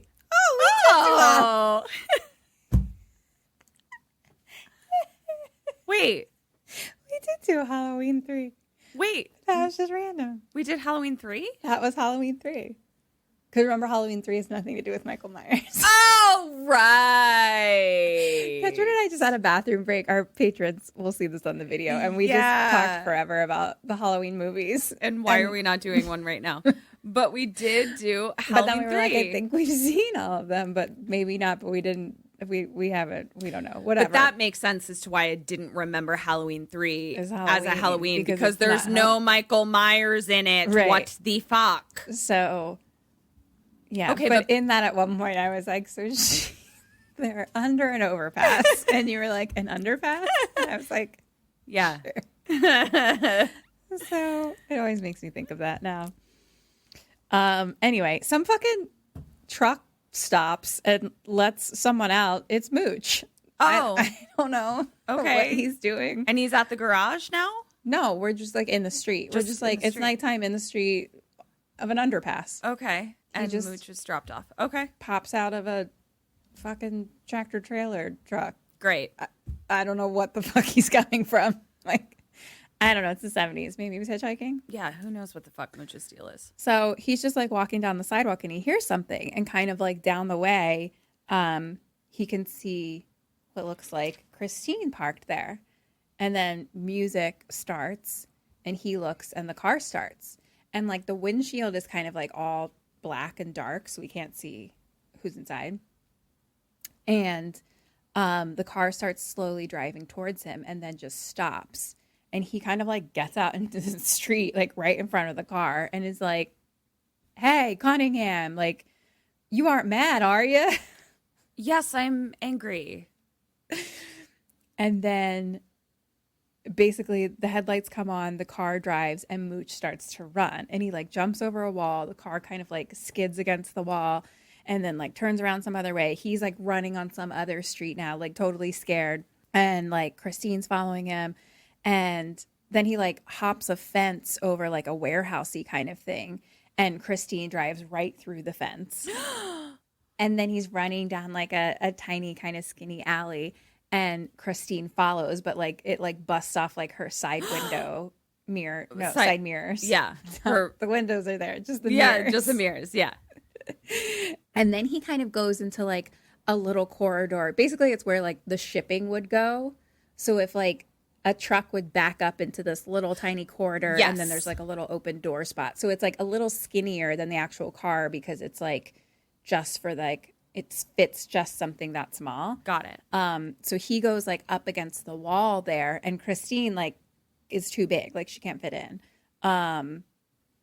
So, but like she stops and just like right in front of it and stares at him. So question number 9, what does he do? What do you do? So am I like kind of cornered? Yeah. Okay. And like what? So I'm stuck between a Christine and a what? There's a wall behind you and it does appear to be like a rolly door. Like, Yeah, where the shipping would go into.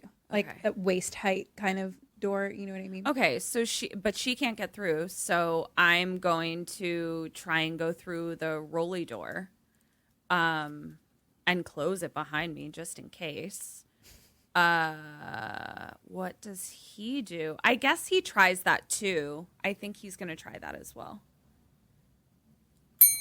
Point for you. Worth a try. Yeah. I mean, I don't know what else to do, but I think out of all the things that you possibly could do, this would be the worst choice. Oh, what is it? Because he pulls out a fucking switchblade and starts like antagonizing her.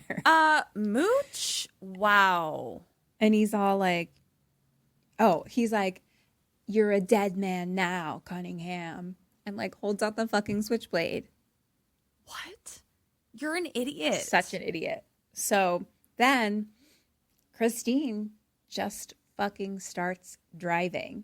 And slowly the car is just like crushed from the side, but like slowly moves in and he has nowhere to go. So it just literally like slowly crushes him. I mean, Mooch, you brought this on yourself. Fair. I never thought I'd be siding with a car, We all know how you feel about cars, Ketrin. but here we are. You hate them. I do. I hate cars. And I apparently love them. You have sex with cars. No. I honk my own horn. You honk your own horn. So now it's November 23rd. We're in Dennis's hospital room. And Arnie comes in and cracks a beer. Oh, Dennis is still in the hospital. Right. Still in the hospital. Okay. I forget what day the football game was, but it feels like he's been in this hospital for a very long time. Yeah. So Arnie cracks a beer, and Dennis is like, Football game was November 3rd. November 3rd. Well, it's been 20 days then. Yeah. And he's like, where you been, asshole? And Arnie just kind of smirks, and he's like, did you hear about Mooch? And Dennis is like, yeah. And Arnie's like, it almost makes you feel sorry for the bastard. And so Dennis is like, how's Christine? And he's like, perfecto now. And Dennis is like, really? Like, I heard that she was totaled. And he's like, a little broken glass. Cleaned it up, whatever. And Dennis is like, I bet you $100 it was Buddy. And Sure. and he's like, what if you fix it and then he comes back again and does it again, you know? And Arnie's like, he won't do it again. Okay. And he's like, all right, I gotta go. Like, he kind of like didn't like that, like Dennis was saying. Then he's like, I gotta go. He's like, I hope you didn't think I was gonna hang around here all day. And Dennis is like, okay, yeah, that's you, always in demand. Like, cool, like, stay loose, dude. Arnie, you're being a dick. And Arnie's just like, yeah, you know it. And he's like, happy Thanksgiving, and leaves. Wowzers.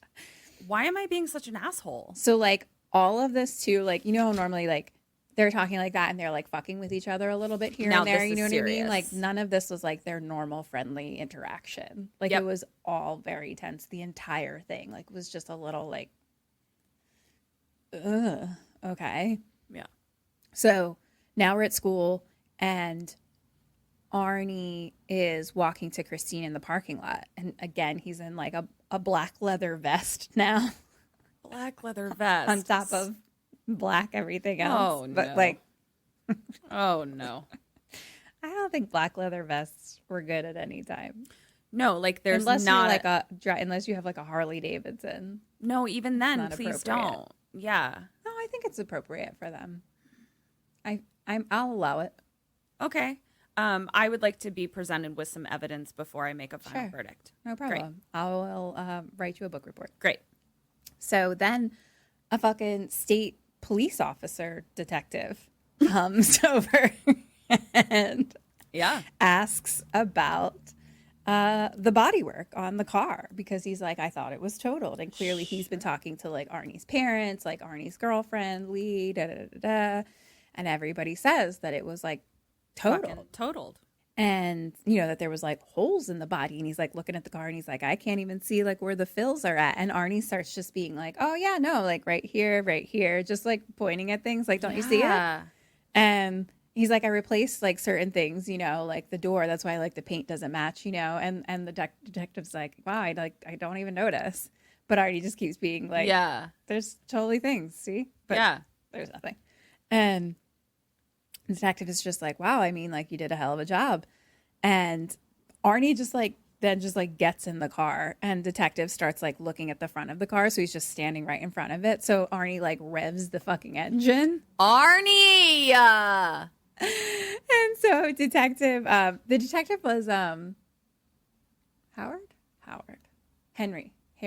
Harry Dean Stanton. Is Harry Dean Stanton? Howard? Who? Henry. Harry. I don't know Stanton. any of the Someone Dean Stanton. Howard Dean, the politician? Stanton. Howard Dean Stanton, the politician. Yeah. Was this detective. Got it. So Howard Dean Stanton, the politician. Right. Is this police officer detective. Sure. And Full also circle. knew a guy that I know. Yeah. One Kevin Bacon away from him. So, what was happening? Non-patrons, please know that you just missed 20 minutes of nonsense talk. So come join our Patreon. Soup's interesting. Yeah. So finally Arnie like just gets out of the car and he's like, okay, what do you want? And the detective asks about, you know, kind of the shade of red, like didn't even think they sold that anymore. And Arnie's like, yeah, well, they must because I got it. And he's like, you know, at blah, blah, blah hardware. And he's like, do you have the receipts? And he's like, no. So the detective is now being like, oh, I mean, like usually when cars are trashed, like we get pictures of it and like a report, you know what I mean? Like that's really weird that you didn't report it. All right. You know, right. Duh. And he's like, I mean, I heard there was shit on the dashboard. Like, you must have been pretty fucking pissed. Yeah. And Arnie's just kind of like, shit wipes off. Good point, detective. Detective is like, did you hear about Mooch? Because he got wiped off. Mm-hmm. The kid was cut in half. They had to scrape his legs up with a shovel. Sure. And Arnie says, isn't that what you're supposed to do with shit? Oh, damn. I mean, like, that was a pretty good burn, dude. And the detective is like, don't get smart with me. And Arnie just kind of laughs. And he's like, what? Is it like against the law to just like fix up your own car? Like, get off my back, you know? Yeah. And the detective is just kind of like, okay. And he leaves. So cut to Lee in bed. And Arnie calls her. And he's like, I need to see you. And Lee's just kind of like, I care about you. And Arnie's like, I love you. Like, I deserve one more try. Like, don't you think, you know? And she kind of doesn't reply. And he's like, give me a fucking yes or no. And she's like, don't do this to me. And he's like, just be straight with me. And he's like, and like, then like nothing again. And then he's like, fuck you, bitch. And hangs up. Okay, I am disassociating from Arnie. I am not pleased with a series of his choices, and I will be separating myself. Gone to the nth degree if she's all that. Goodbye. So, but he hangs up and immediately like picks up again, being like, Lee. She's not there. Sure. And then he starts kind of like hitting shit, and like Lee cries, and then he cries, and then I cry. So, cut to December 16th. Sure. The bullies are in the liquor store. It's Buddy and Curly Hair Bully. Okay. And they're like buying a bottle of liquor. Then they get in Buddy's hot car. He's got like a fucking 67 Chevy Camaro. Sure. I'm very familiar with that. I know exactly what that looks like, and I'm very impressed by it. It's a sexy little car. Cool. If I cared about cars, You'd care about this one. So they leave the liquor store and make some comment about a lady next to them and then drive off. And they're like drinking and listening to the Rolling Stones. And then there's like headlights that are like bright lights, like the brights are on like right behind them basically. And so like, you know, they're like, what the fuck? And Curly Hair like gives them the finger. And question number 10, what do you do? Buddy's driving, and what does Buddy do? So they're driving down the street. Yeah.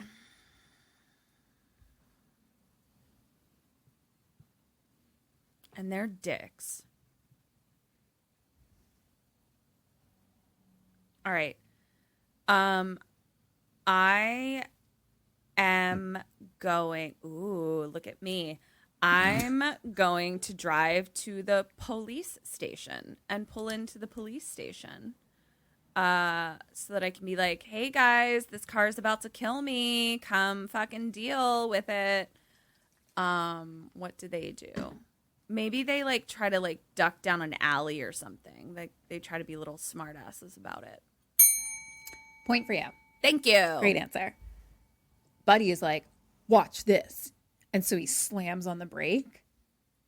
But then the car behind them that we now see as Christine also stops, but like right behind them. Like it stays right in line with them. Yeah. Because then Buddy backs up and Christine backs up and stays like at the exact same distance. Yeah.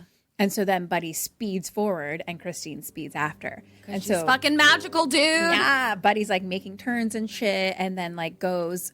Basically, they're going to pick up like bully number 3, and so he like pulls into like a gas station auto shop, which is where the third bully works, and the two get out of the car, and Buddy's like all pissed and like screaming, and he's like, some shithead is following me, and I hope he pulls in here, like blah blah blah blah blah.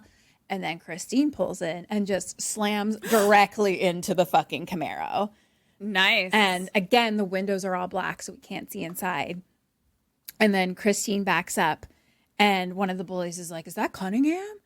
And Buddy's like, it can't be. But then he kind of just starts like screaming at the car, like, fucking God. Yeah. You know. And Christine then just like slams directly again into the fucking Camaro to the point of like pushing it backwards up into the wall of the shop. Oh shit. And so at this point, like bully who works there is like inside the shop area, and I think like curly hair is maybe like in around it, and Buddy's kind of more like on the outside part, like by the gas area. Mm-hmm. And so the car's been slammed up against the wall, and then like gas starts just like pouring out of it. Sure. And bully number 3 is inside, and he like sees the gas, and then it like pools around his feet, and then the car catches on fire, and the place goes up in flames. Yeah. And so the entire place goes up in flames, and then Christine just backs up on fire. Like she's just completely on fire. I kind of fucking love this bitch now. Maybe I'm into cars, but like only Christine. So now you're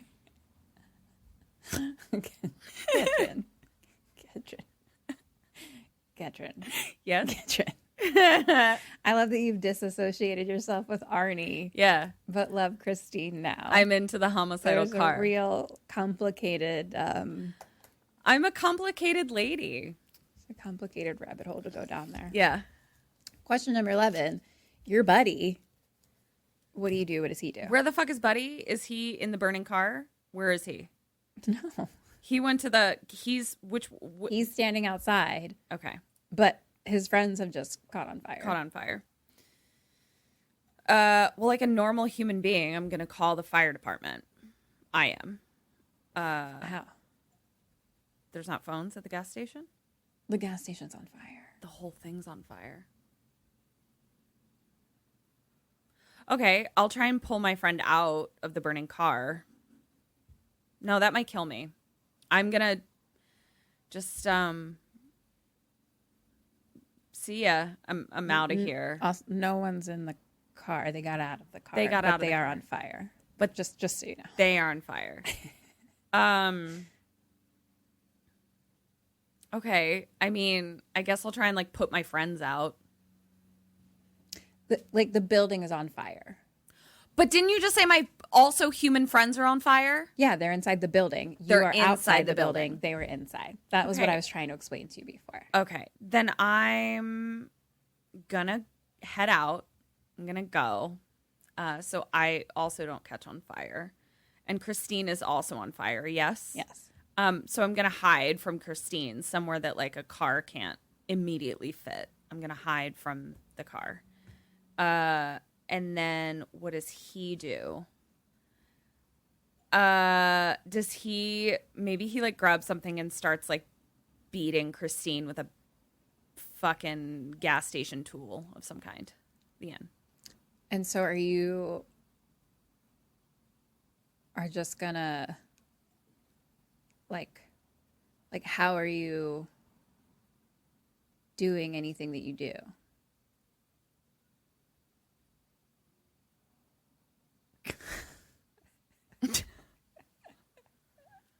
How am I doing anything I do? I mean, isn't that... Like, you're standing outside this thing, and then there's this car. So, like, what do you do? I'm going to run That's what away from it and go... Like, I'm like, how are you... No, like, I'm going to run. Anywhere? I'm going to run away and hide somewhere that a car can't get to. So maybe up. I'm going to run and go up. And he is going to, maybe he runs too. I'm going to have him run too, but he can't outrun Christine because she's my main bitch. Yay! Double ding. You really walked me there, ran me there. So Buddy runs away. I don't know like the answer to that question, but I like the idea of going up. That sounds like a good way to do it. But yeah, you're on foot. So there was no like... just somehow magically being somewhere new. Right. Like I'm gonna, let's go up. Buddy runs away. He's like, fuck! Goodbye.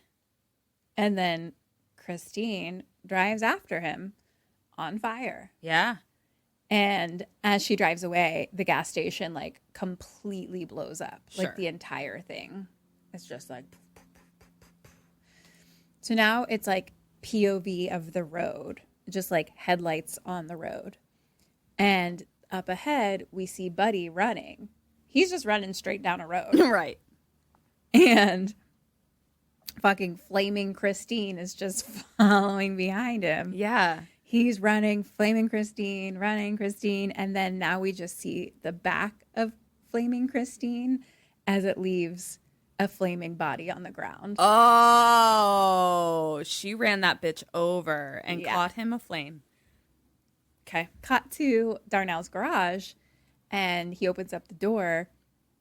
He's inside, so it was like honk or whatever. Or the door opens up, and he's at like the office, and a car drives in, Christine, and it's like completely burnt. Like the entire thing is just like ashy shards. Yeah. And like it's like currently smoking. Like it's Sure. like hot. And just drives in and parks in its normal spot. And so Darnell's like standing at the office, like just watching this. And then he gets on a phone call because he looks like he's like, what the fuck? Yeah. But then he gets on a phone call and he asks this person like, hey, did Arnie get there okay tonight to drop that thing off? And clearly the person says yes. And then he's like, so he was driving my caddy, right? Like my Cadillac. Yeah. So he's like Arnie is in my car right now doing a thing. Yeah. So like, who is driving Christine? right. Okay. He hangs up. Question 12. What does he do? What do you do? I am going to... I think he goes and like looks in Christine to be like, why, what's your whole deal, ma'am? I do not wish to do that. I wish to... It's his garage though, and like he's there. This is true. Maybe okay. Did I already say what I'm doing or what he's doing? You said what he's doing. Okay. I'm going to go be nice to Christine. Like, I'm going to go, like, stroke her and be like, I don't know what you are, but you seem to have your own agency, and for that I applaud you. Is there anything I can get you, ma'am? I'm just going to, like, befriend Christine and be like, there's no reason to kill me. I give you a place to sleep at night. I don't know how to, because like as Darnell, you don't know any of that. Does that make sense? Like, It's who's like a to weird say? reaction. Who's to say that I don't go around befriending cars that I suspect of being haunted? Like, I just feel like that's really close-minded of you. How do you know that that's not something that I do? Well, I know Darnell. He's not fucking doing Okay, so he goes and looks in the car. Like, it's like, I don't know.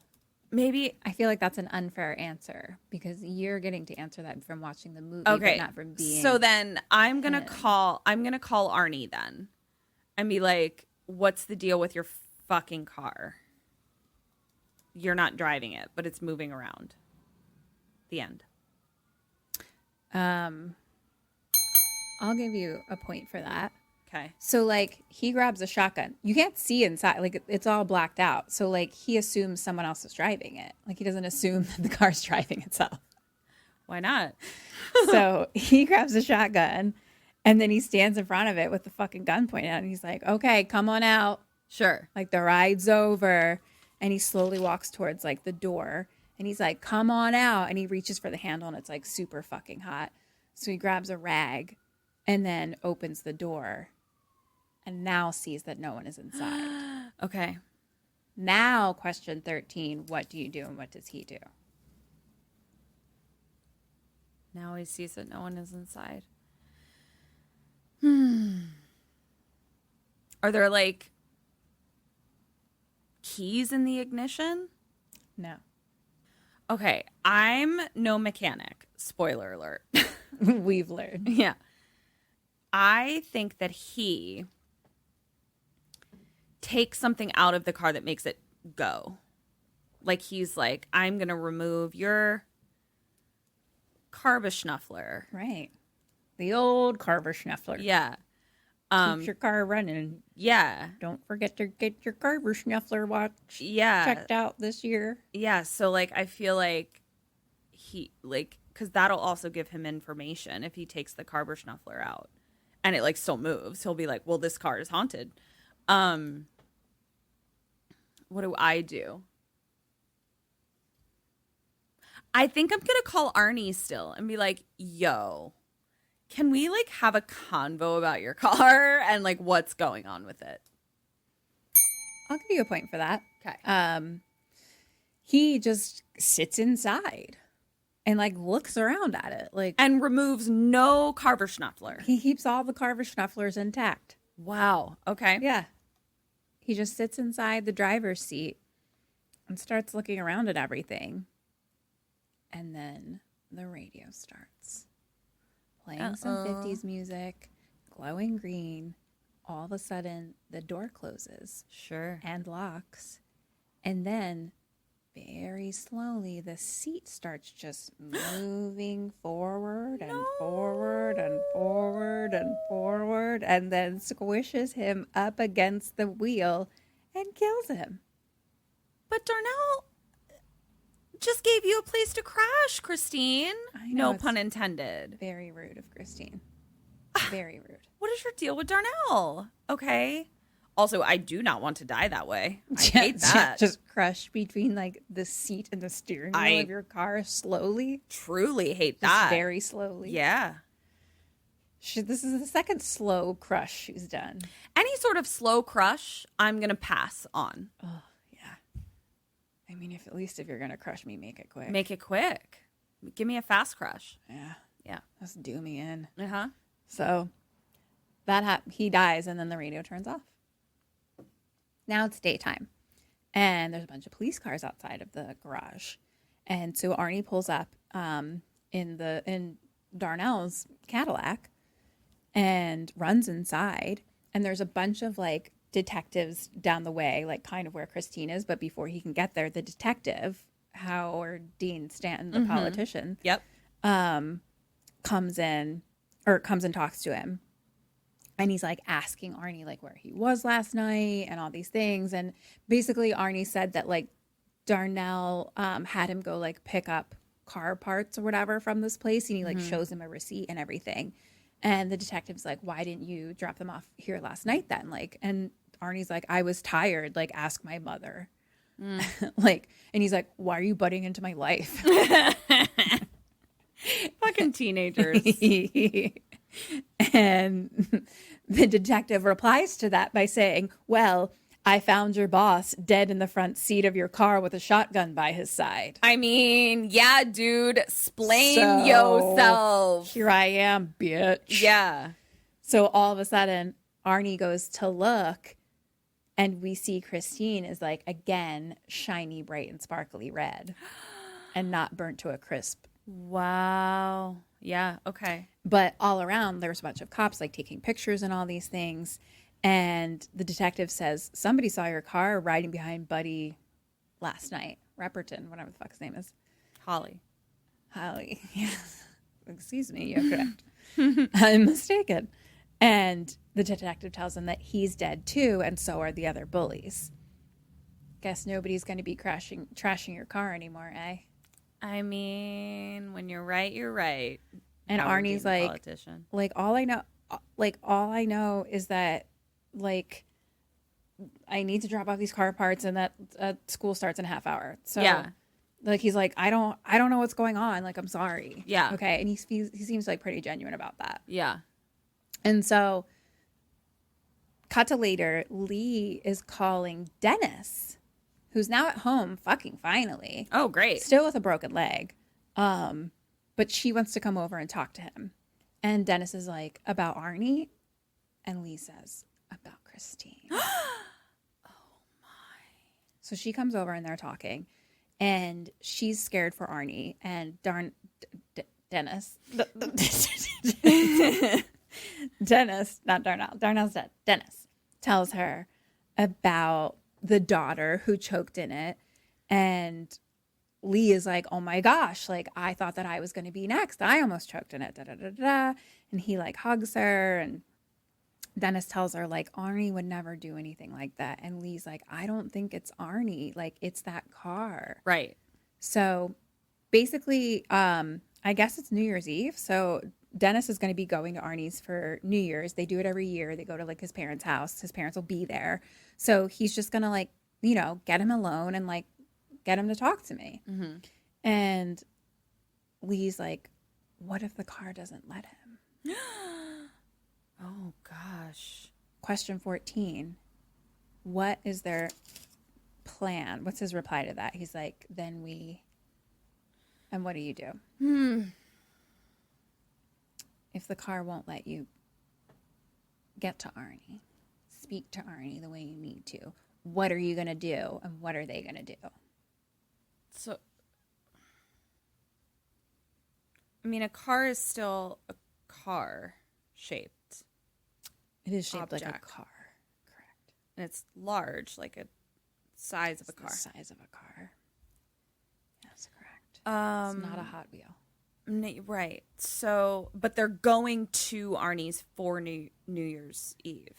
Yeah, but this is more like if like this doesn't work out, trying to like get to Arnie, basically. Like, what if Christine doesn't let them like kind of like get to him. Get through to him, I should say. What are they going to do? Like, not like tonight necessarily.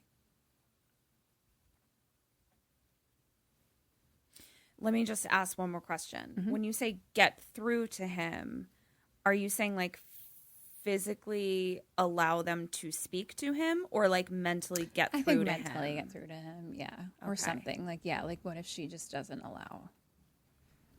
Okay. Does he already know the people that were murdered in it? Arnie?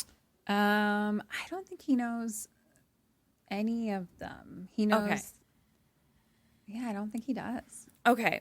So I am going to be like, listen, dude, I've made this PowerPoint to show you all of the ways that you have changed and how they have all been a direct result of Christine. Wait for it.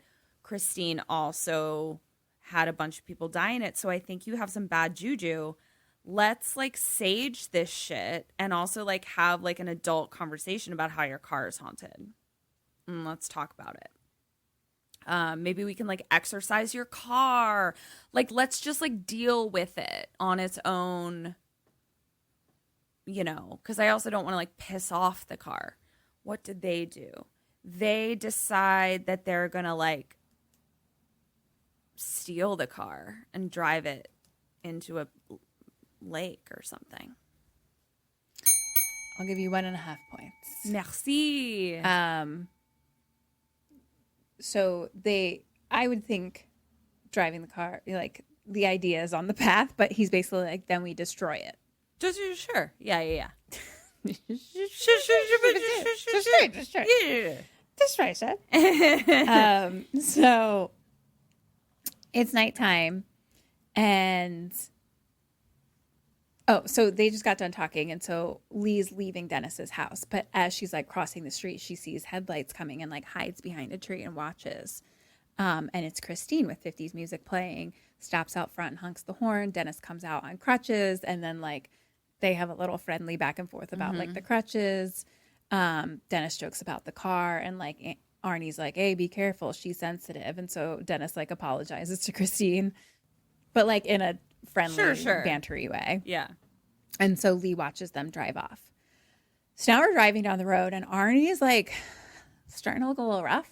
Oh no. He's like Benjamin buttoning. She's all that to him. Yeah. Like he's looking like maybe He's you going should still backwards. You should still sleep sometimes. Yeah. Yeah, he's got some dark circles under his eyes for sure.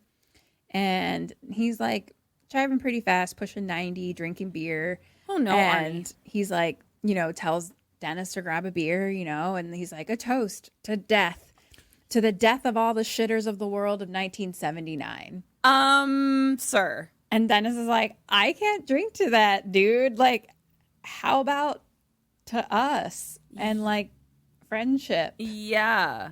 And I was like, Dennis, I love you. I know. Dennis, where are you? Let's get married. Are you dating Dennis? And then they cheers to that. Okay. And Arnie like chugs his beer and then chucks it out the window. Can you drink in the car? Yeah, probably. What were the 70s and 80s? Yeah, I'm not even sure if what they're doing is illegal right now. Okay, let's postmortem to be that. honest. Yeah, I want to know when it was illegal to drive drunk. Yeah. Okay. Yeah.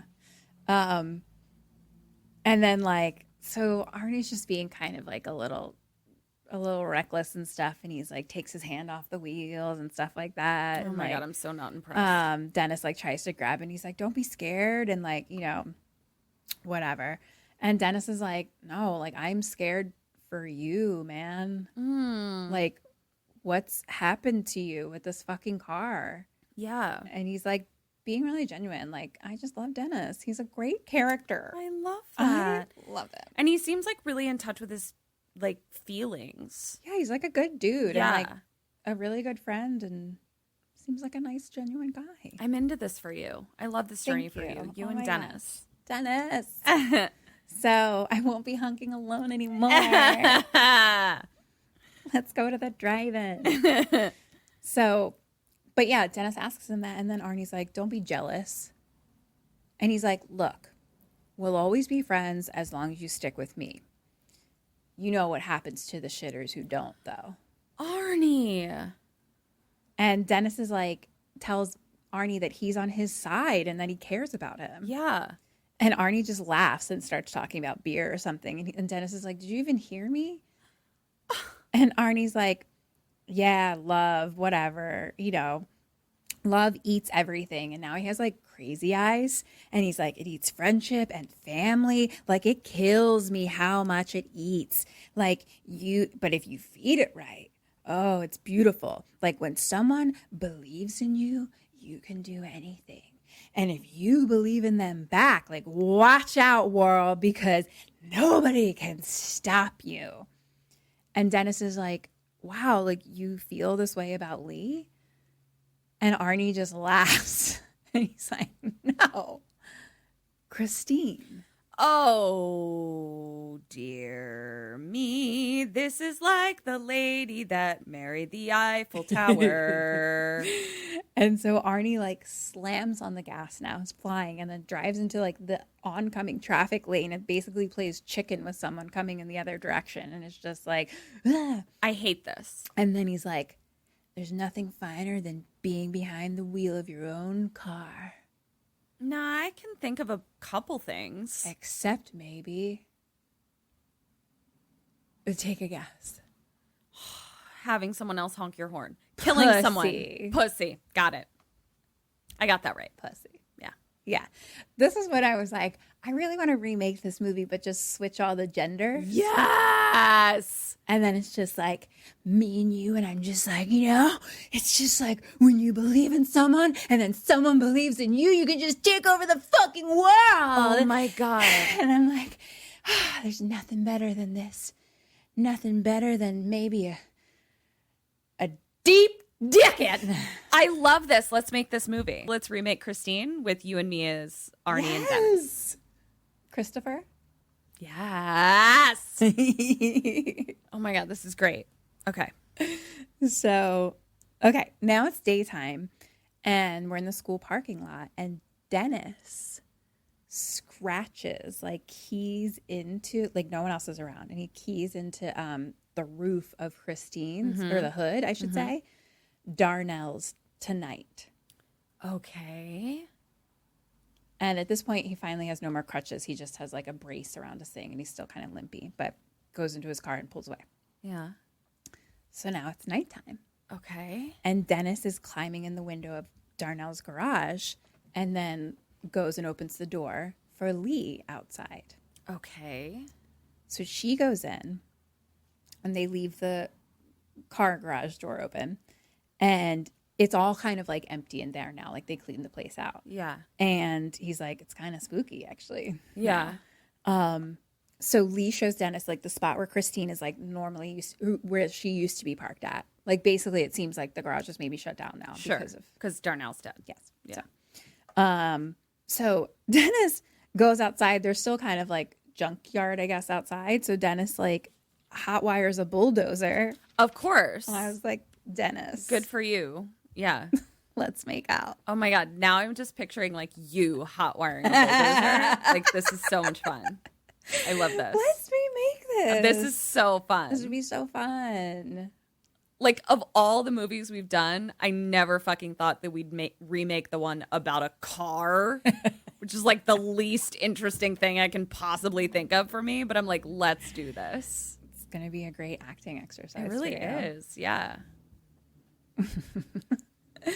So then he drives the bulldozer into the garage. So here's what the garage looks like. When you drive in through the door, kind of like right across from you is like the office, basically. But it's just like it's clear windows. Sure. With like a door. And then other than that, it's just really long. So you can turn to the left pretty far down and turn to the right pretty far down. Okay. I see. So, Yep. So he goes down to like one end of it and then reverses back up so he can like see the door basically for when she comes in. And the plan basically, so they're sitting in the thing together, like in the cab of the bulldozer. P.S. They get real close and like touchy-feely and stuff. And I'm like, but it's all very confusing the whole time where I'm just like, I mean, whatever, they're teenagers, you know what I mean? But like, yeah. Like, I'm like, so is she into Arnie or is she like starting to be into Dennis now? It's like almost not like they're into each other. They're just very huggy and touchy and stuff. But it's like, I don't know, it's slightly weird. I mean, having just read my own journal, my affections were quite fickle. And any attention or affection that I got from anyone, car, boy, bulldozer, whatever, I was pretty into it. So, I think it may just be like a lack of. I don't think that's discernment. Lee, really. She seems pretty discerning considering she said no to everyone. Sure. But what was I going to say? Oh, yeah. But same though. Also, my diary is just literally like, I heart this person. And then 2 days later, I heart this person. I heart this person. That's like all it is. It's just me hearting everyone. Yeah. I mean, not much has changed. But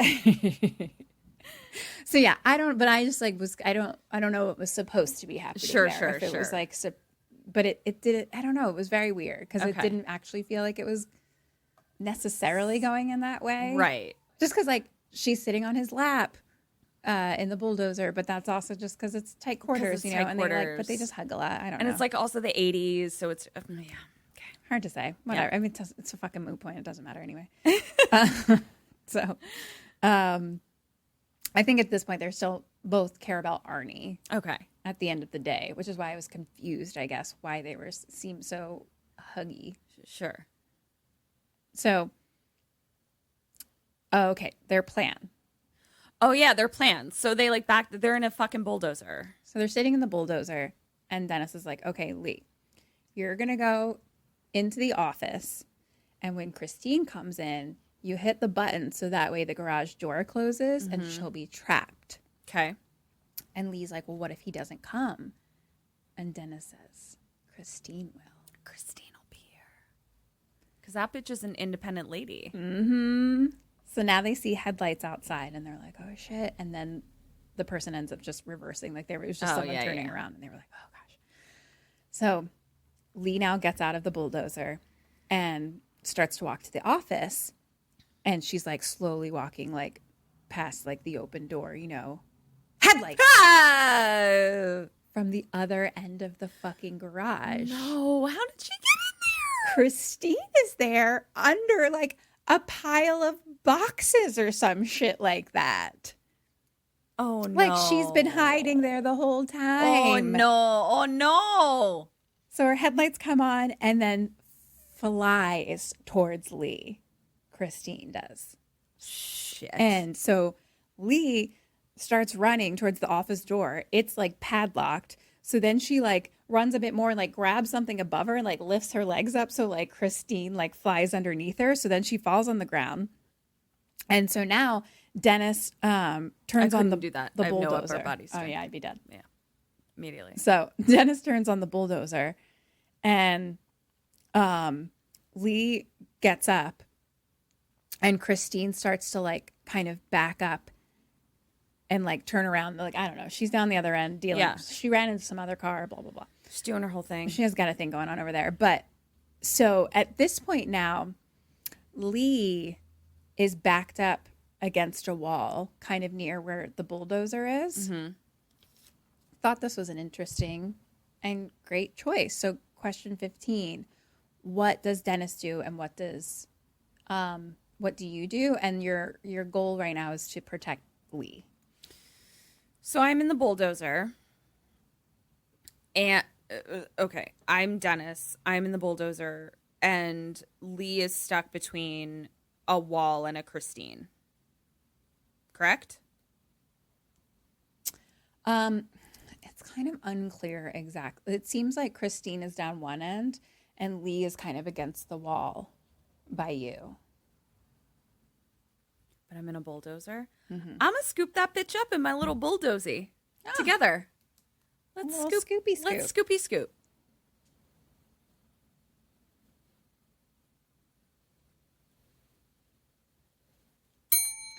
Point for you. Very similar. Oh, but, okay. He just kind of like maneuvers and drives to be like put blocking the little her. scoopy scoop right in front of her. So she's in like a little scoopy scoops cage. Okay, yeah. I see. So now Christine revs the engine and like speeds into the side of like the scoopy scoop. Mm-hmm.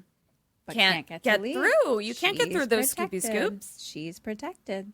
Yeah. So then Christine backs up, drives to the other side, and slams into the other side. You can't get through a scoopy scoop. You can't. So now Christine backs up and slowly slowly backs up like all the way to like the one side of the garage, mm-hmm. and then turns her lights off. But she's backed up, so she's looking at you, mm-hmm. but her lights are off. And so then Dennis backs up and puts the bulldozer directly across from her. So kind of like a little chicken position sort of thing. Yeah. And so Lee goes into the office, ? I don't know how the fuck this happened. Lee, okay. Because it was padlocked, but then she seems to just walk in it into, not through the door, just kind of like there wasn't a wall around the other side, which right. makes me confused about why there's a locked door in the first place. Like, it's just like, but whatever. She's now behind the window area. Yeah. That see-through window area that appears to be where the office is. Got it. Who knows? So, and now we see inside Christine is Arnie. Inside. and he's got real dark circles now. And it's like glowing, like greenish blue kind of inside. Like, no. Doesn't look good. Me? So now Christine's fixing herself up. Beep, boop, boop, boop, beep, boop, boop, boop. And because she was all smashy. You know? Yeah. And then the headlights come on. And Lee is like watching. And then all of a sudden the bulldozer shuts off. And so Dennis is like, fuck. So now he has to go like hot wiring again. And so Christine slowly kind of drives forward and then all of a sudden turns and speeds into the windows where the office is, where Lee is. No. And slams through it. And Arnie flies through the windshield. Oh, fuck. Kind of like right in front of where Lee is, but she's okay. Yeah. And so she like slowly kind of like peeks over something to look like to where he is.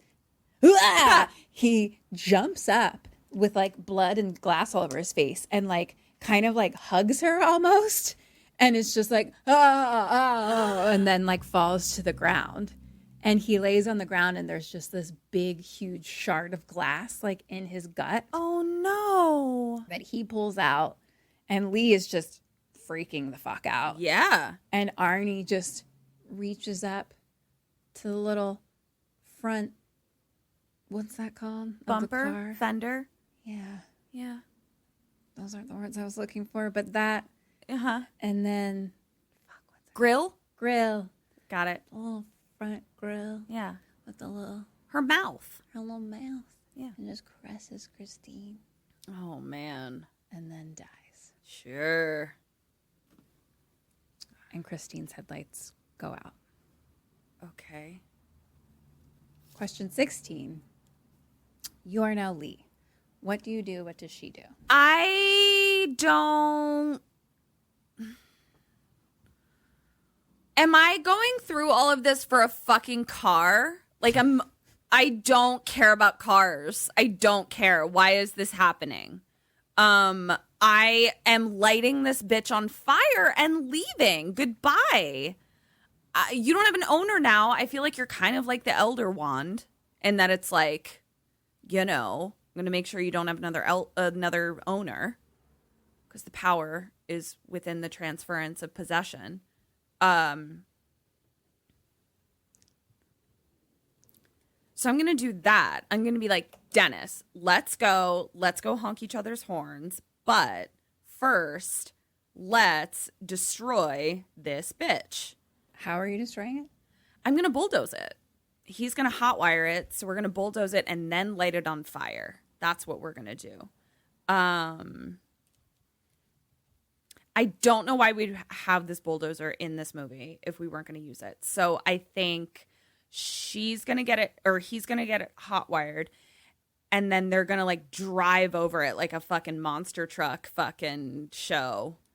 Because Christine's going to be like, my lights are on. And they're going to be like, not anymore, bitch. And like drive over it like a fucking monster truck rally. Point for you. Thank you. In this moment, all that Lee does is run out of the office to just the garage right outside of where Christine is and then just kneels down. Ma'am, I'm so sorry. I forgot that women had no agency in this decade. Cool. Great. Yeah, she's, you know. She kneels in front of the fucking car? Just kneels down. Not like directly in front of it. She's like out, you know. Right, but she like does nothing, basically. She does nothing. Okay.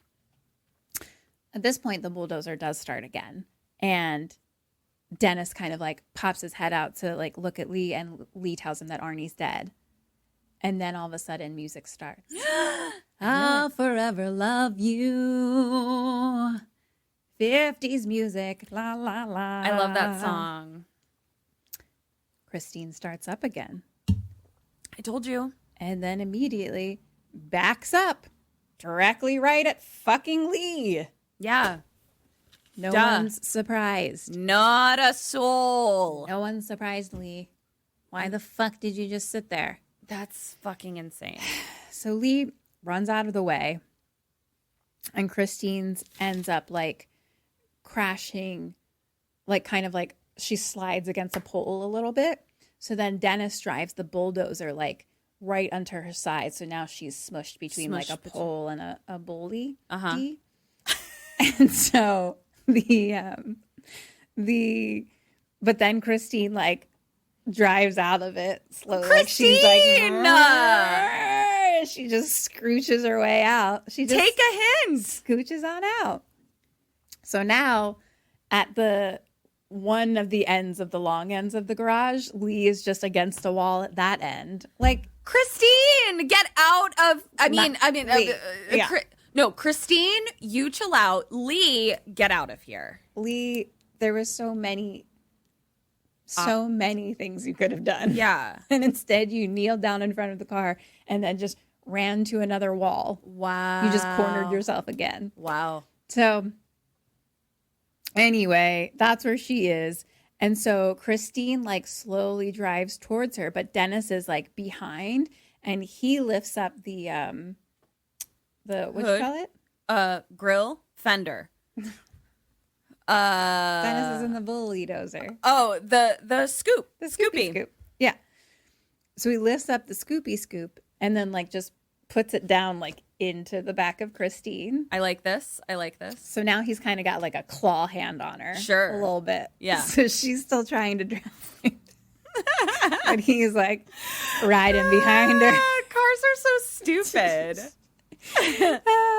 And at this point we see like, I think the odometer is going from like 0 to 9999. So I think it's like going backwards again. Oh, like, no. It's gone all the way down. I don't know what the fuck's happening. So now the bully D and Christine are both like slowly moving forward. Sure. Like towards Lee, who's at the end of the garage. And she just fucking stands there? She literally stands there with like the headlights on her and like tears dripping down her face. Leah! Just stares into the headlights coming at her. Like, not quickly, mind you, but still, you don't know what this bitch gonna do. She's gotten out of tighter places. I'm legit mad. No, I was very annoyed. Like, I almost asked you for that part of what you did too, because I was just like, she did nothing again. I'm legit mad. Okay. No, it was very annoying. These are the messages we were given. I'm sorry. Keep going. So then the headlights go out. And so she runs in the cab with Dennis and they hug. And then Christine starts fixing herself. And Dennis is like, no. And question number 16, what do you do? What does he do? As Dennis? Yes.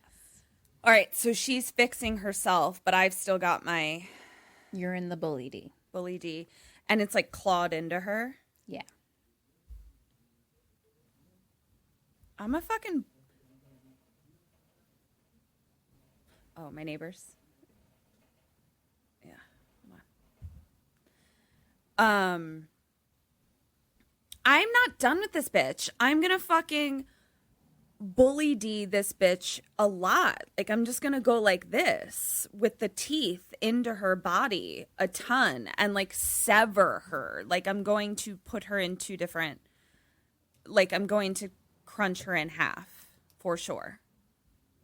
And that's what I'm doing. He does the same thing. Why are we in this bulldozer if we're not gonna bulldoze shit? Maybe he smushes her into the wall. Ooh, I like that better. So I'm gonna sever her, and he's going to smoosh her into the wall. He's going to bully D her into the wall. Point for you. Okay. He does exactly what you answered on your last question. Which was what? So he lifts up the Scoopy Scoop. Uh-huh. And Christine is just fixing herself. The radio turns on, her headlights turn on, and it's like the music is like rock and roll is here to stay or something. Sure. And Dennis drives the bully D monster truck style. Monster truck! Onto her and over her. The radio's still playing, so he goes like back and forth on her a couple times, and then like the tires pop, everything smashes, smashes, smashes, and then it's quiet. Monster truck style. Cut to a big square lump of Christine You know, when they when they smush it into it's scary. A car square. A car square. So Christine's a car square. And it's like being dropped into like a landfill or something like that. But it kind of just drops like onto the ground, but we're clearly like in something like that. The car square park. Yes. And Dennis, Lee, and the detective are there watching.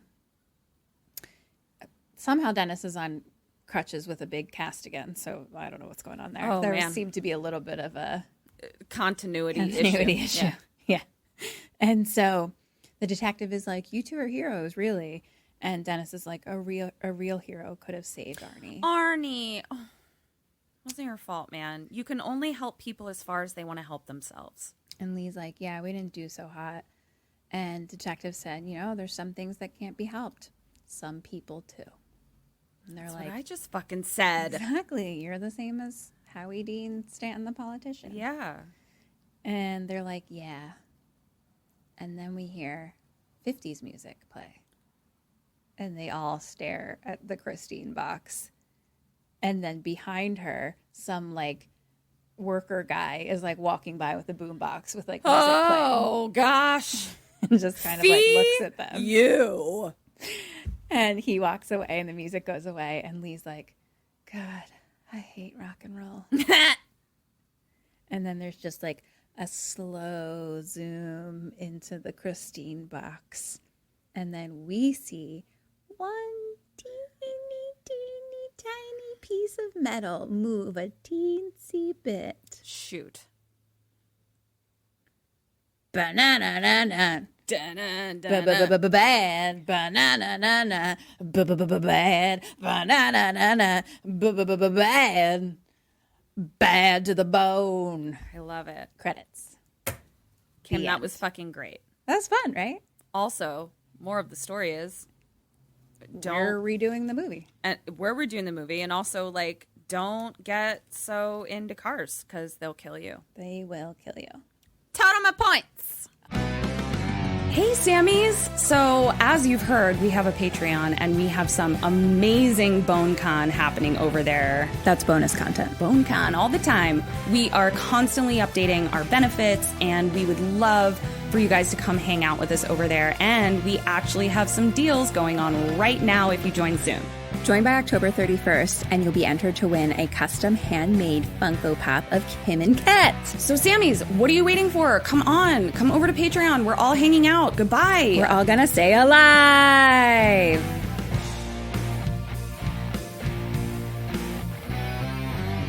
Okay. Dead or alive. You got 5 out of 9. It's not the worst. Questions, you got 21.5 out of 32. Okay. For a total of, out of 41 points, you got 26.5. I don't hate it. Yeah. I don't hate it. I mean, it's over 50%. It is over 50%. It's also like, I don't know anything about cars. So, like, I don't know how to defeat a killer one. So I think I did pretty well. You were behind to start. Yeah. Like I'm not like you who's like constantly fucking cars. So you know what? You're right. Yeah. Yeah. But we've all got to honk our horns however we can. Yes. Honk them. Yeah. Guys, Christine, happy Halloween. This is Christine. Happy Halloween. I hope everyone has fun. Yeah. We're going to have fun. You do or don't do. Yeah. Send us pictures of your costumes. Oh my God, yes. At KK Sam Podcast on Instagram and Twitter. Kim's on Instagram, Ket's on Twitter. Yeah. And also come talk to us. No, even better, join our Facebook group. Yes. It's called Sammy Still Stay Alive, maybe. And we'll have everyone share their costume pictures in there, which will be really fun. Oh my God, I love that. Maybe we'll have a little contest. Our pictures. Oh, yeah. Yeah. That's a fun idea. And then we'll be doing some witchy shit and doing our drawing for our Funko Pop. And somebody is going to get the fucking dolls that I want. So this is great. Possess them with ourselves. So yeah. Ooh, that's a great fucking idea. Oh my God. If you join Patreon, you're entered in a drawing to win dolls that are possessed by us. That is exactly what the fuck is happening. So Yes. Go I join. love this. We love you so much. Come join our Patreon. Do all the things. We love you. Yes. Share us with a friend and Yeah. Please subscribe and Rate write and us review. a wonderful, kind review, please. Yes. We're sensitive ladies. Yeah, we are. And we try really hard. So yeah, until this has been Kim and Kat. Happy Happy Halloween. Hong Kong, happy Halloween, Hong Kong. So Hong Kong, this has been Kim and Kat Stay Alive. Maybe. So until next week. Stay alive. Hong Kong.